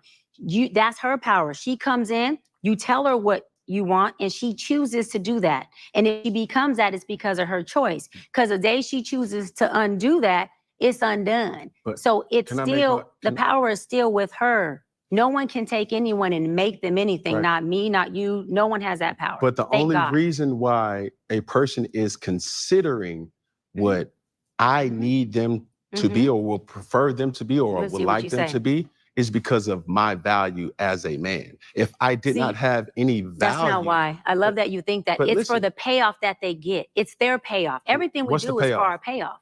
It's subjective. So I can say what I think. Let me say this. Please. A woman who would be with a man of your value and become everything you want her to become, you ain't gonna make her, okay? The payoff would be she gets to be provided for. We're talking about the high value part. She gets to live in a beautiful home. She gets this high quality of life. She gets to be able to possibly have a family with a man who also, has a celebrity status, right? She gets to be in the limelight somewhat. Maybe she has a business, and maybe this relationship is a strategic relationship for her. She can use this to kind of maneuver or what she has going on. Right. See, so the answer will be different from a high functioning woman than a low functioning woman. Me, high functioning, I'm listing what I'm thinking. Strategic relationship. Sure. I'm a doctor. For sure. I can move in. I got limelight. You have a lot of limelight. Right. Retired NFL player. Okay. In my opinion, Hall of Famer. So we got things that can benefit me as a payoff because I'm a professional who's high functioning. Yes. I'm not looking at it like I can nest in you, move in, put my feet up, and now I can live free. Now, another woman subjectively could think that that's the value, but there's a payoff for why we do anything we do in life. We all have a pay, and it doesn't make it bad. That's life. It's always an exchange of, I will submit to these things that Cam wants because these are the things that I know would come with me submitting. Yeah, but that's what goes back to the original statement. Yes. Will a man really understand true love? Because when you identify those things, it was how can I benefit from the situation? He has high status. I have high status. Right. I'm have a business. It matches that. So to my point, when I'm saying I can make a woman in regards to that, I see way too many times a high value man takes a low functioning woman or a low value woman and increase her status overnight. Now, it's still a process. It's still a level of submission from both sides, not just a female side, but also the male side. And also there's a patience that goes into that to be like, yo. Wait, hold on. Depending on the negotiation, because some of that stuff I'm saying could move fast because everyone's negotiation process is different. You know what I mean, Cam? Meaning if we coming in saying, okay, Cam, this is a strategic dating thing. We both know it. We're going to have this all planned out. We just going to hit these points, meaning that would come into fruition a lot sooner because we're clear on the plan. versus if I came in without you knowing my plan. Yeah. And I'm like, oh, Cam, yeah, hey. It may be a little longer process. I agree. Yeah. But you keep saying the man thing, which I love, that will a man ever really experience true love? Right. My answer to that two-part answer, one, I'm not a man. Right. And I believe that a woman should stay in her place when it comes to answering men's question from a place of being the source and instead say my opinion. Just like I think a man also should stay in his place when answering questions about us, because y'all not us, you don't know, but you can say in my opinion, in my experience, or what I think. So I would hope that men could experience real love. However, I believe that it would take more than a high functionality. It would take more than high valueness. It would take more than being able to come in and, make a woman or make a man, whoever we want them to be. Being in love and feeling and experiencing that fully is more about how open and vulnerable we have already allowed ourselves to be with ourselves. Right? So meaning I receive love from you at the level of receptivity I already am when I come and meeting you, whether it's friendship, business, romantic. You can't love me deeper than I love myself. Let me word that better. You can feel the love deeper for me than I love myself. I won't receive it and feel it past the level that I love myself. Yes, ma'am. So where the disconnect comes out, not with us, but with people, is you telling me like, Doc, like I love you with everything. Like I'm giving you the world. Like no, I'm loving you like I've never loved any. And if I'm unlovable and I haven't worked through my stuff, and I don't have the awareness to say, but baby, it ain't your love that is the issue. It's my ability to receive it and be topped off. Now, if I said that to you as my partner, which is that emotional intelligence just means I understand myself and I'm able to articulate who I am. In most cases, that would make you love me more and have a better understanding and try to help me, I would think, figure out how to get those barriers, right? Unlock some things. Barriers so that you can I could receive your love. Right. And then in return, I'm able to reciprocate it at a deeper level for you, because this is the thing. If you're already loving me deeper than I can feel, that means that your love tank is already deeper. That means you're a gallon and I'm a pint. So if your gallon, right, poured everything into my pint, it's going to overflow. It's going to overflow. And and even though it's amazing, right?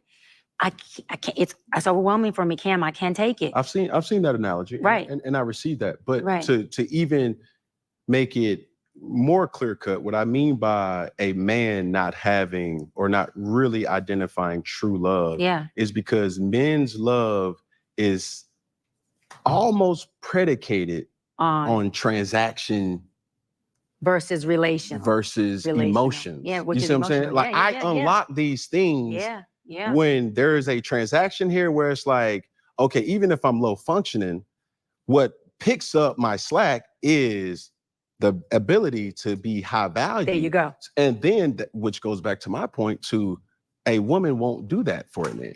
And that's just the reality. Won't do what part? She won't go to the depths of understanding, like, yo, even though I have a high functioning man, if he doesn't provide value, then that function will run its course. Because if you're dealing with a high function and a high value woman, as we've identified her to be, those things will then need that matched. And more times than not saying that it's not capable or incapable of happening, these things have a deadline where it's like, okay, what are we really doing? But I also, that goes to my point of saying that pain needs things. Trauma needs things. Healing wants. So when you have a woman who is healed and ain't perfect, okay, not perfect, just healed, done her work, she would be able to sustain any relationship that she's in with another human, regardless of where they are, functionality, value-wise, who is also just willing to sustain it. Because She doesn't need him to do anything. Mhm. She knows how to attach to the things that she wants in him. And from the beginning of meeting him, before we got to being married and Right. being intimate, I've already identified, I want that, and that in you. We're talking about now, not tangible things. Yeah. I want Yeah. these things in you. These 5-hour conversations we have all night after I've seen clients for 12 hours, Yeah. baby, that recharges me to get up and kill the day. Mm. That's more important to me. I'm just speaking, maybe it's Yeah, not yeah, me, yeah. but that's important to me. You speaking. When I come home and I'm able just to lay up under you and you're funny as hell and start joking and I wasn't in no mood to joke, but you light me up, that's what I want in you. Mhm. That's what I want. And so my healed part is picking the parts that are now feeding the healed in me.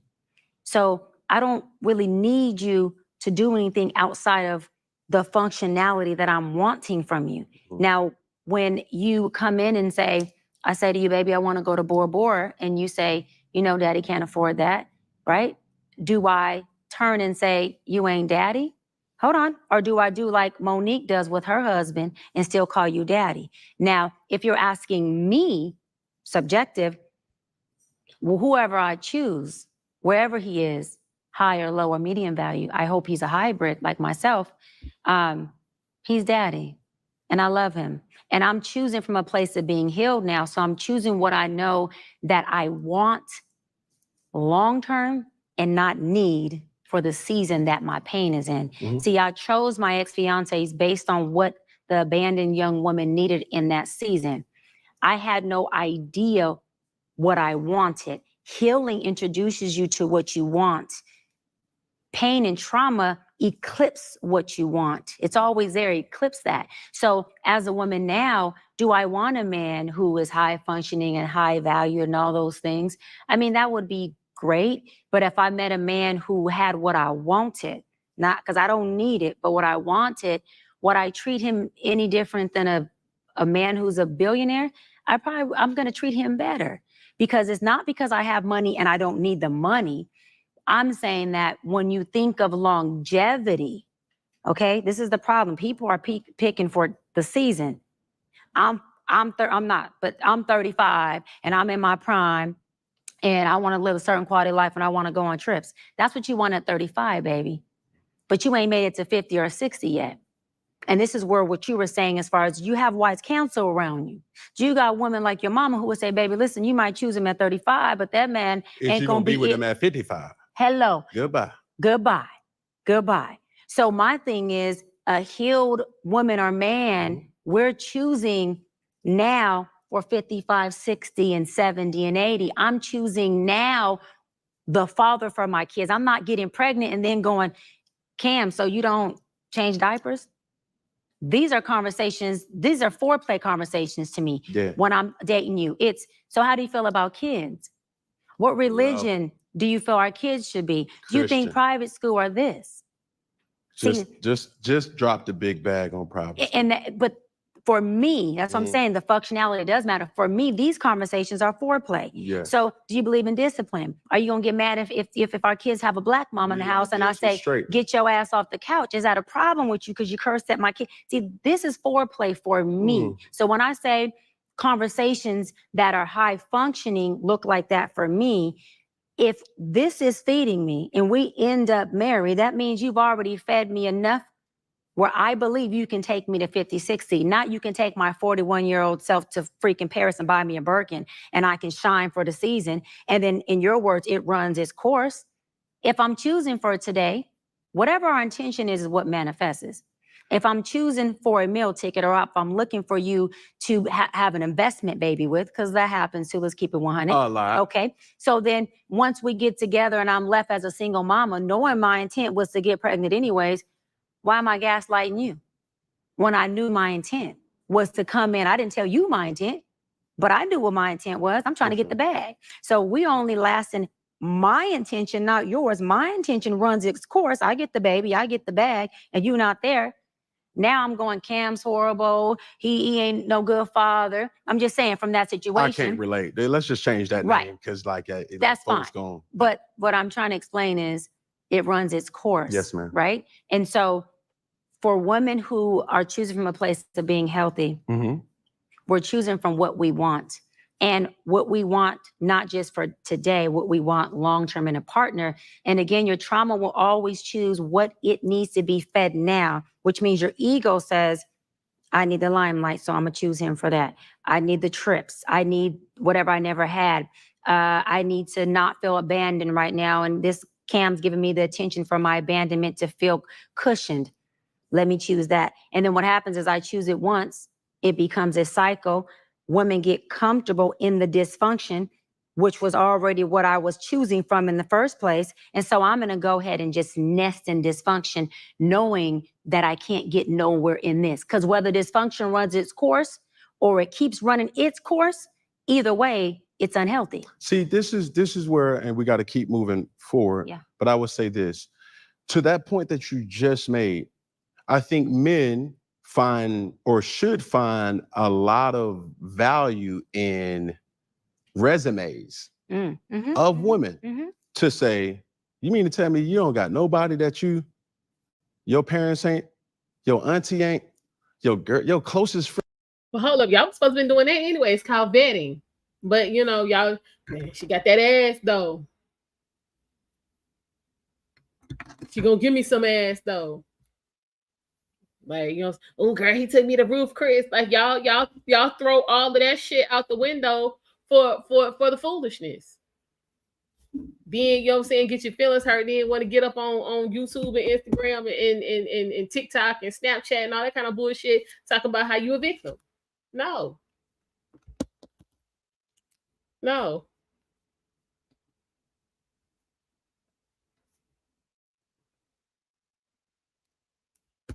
Oh, who else? Who was up in here? Death Note. What's going on, Death Note? Yeah, I mean, she did. She used for every one word that was needed, she said about 5.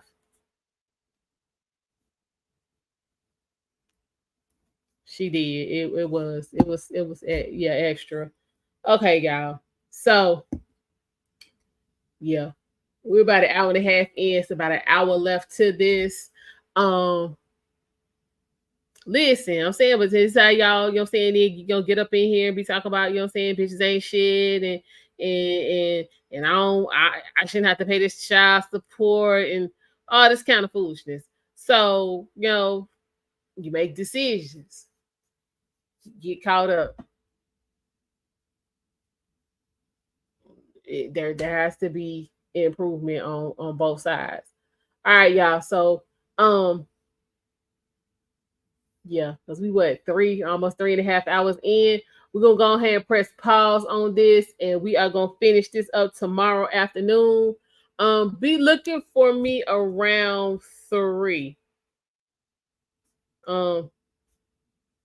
Yeah, because I'll be back. I gotta go check on my granddaddy at the hospital tomorrow. I ain't gonna be there too long, but I like to get there early.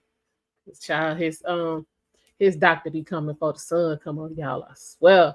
So yeah, we're gonna leave this right here. We've had fantastic conversation. We're gonna pick this up tomorrow afternoon. So make sure you got your notifications on. Because yeah, tomorrow is where we're gonna get into the 8 kids by the 3 different women, which ain't really accurate.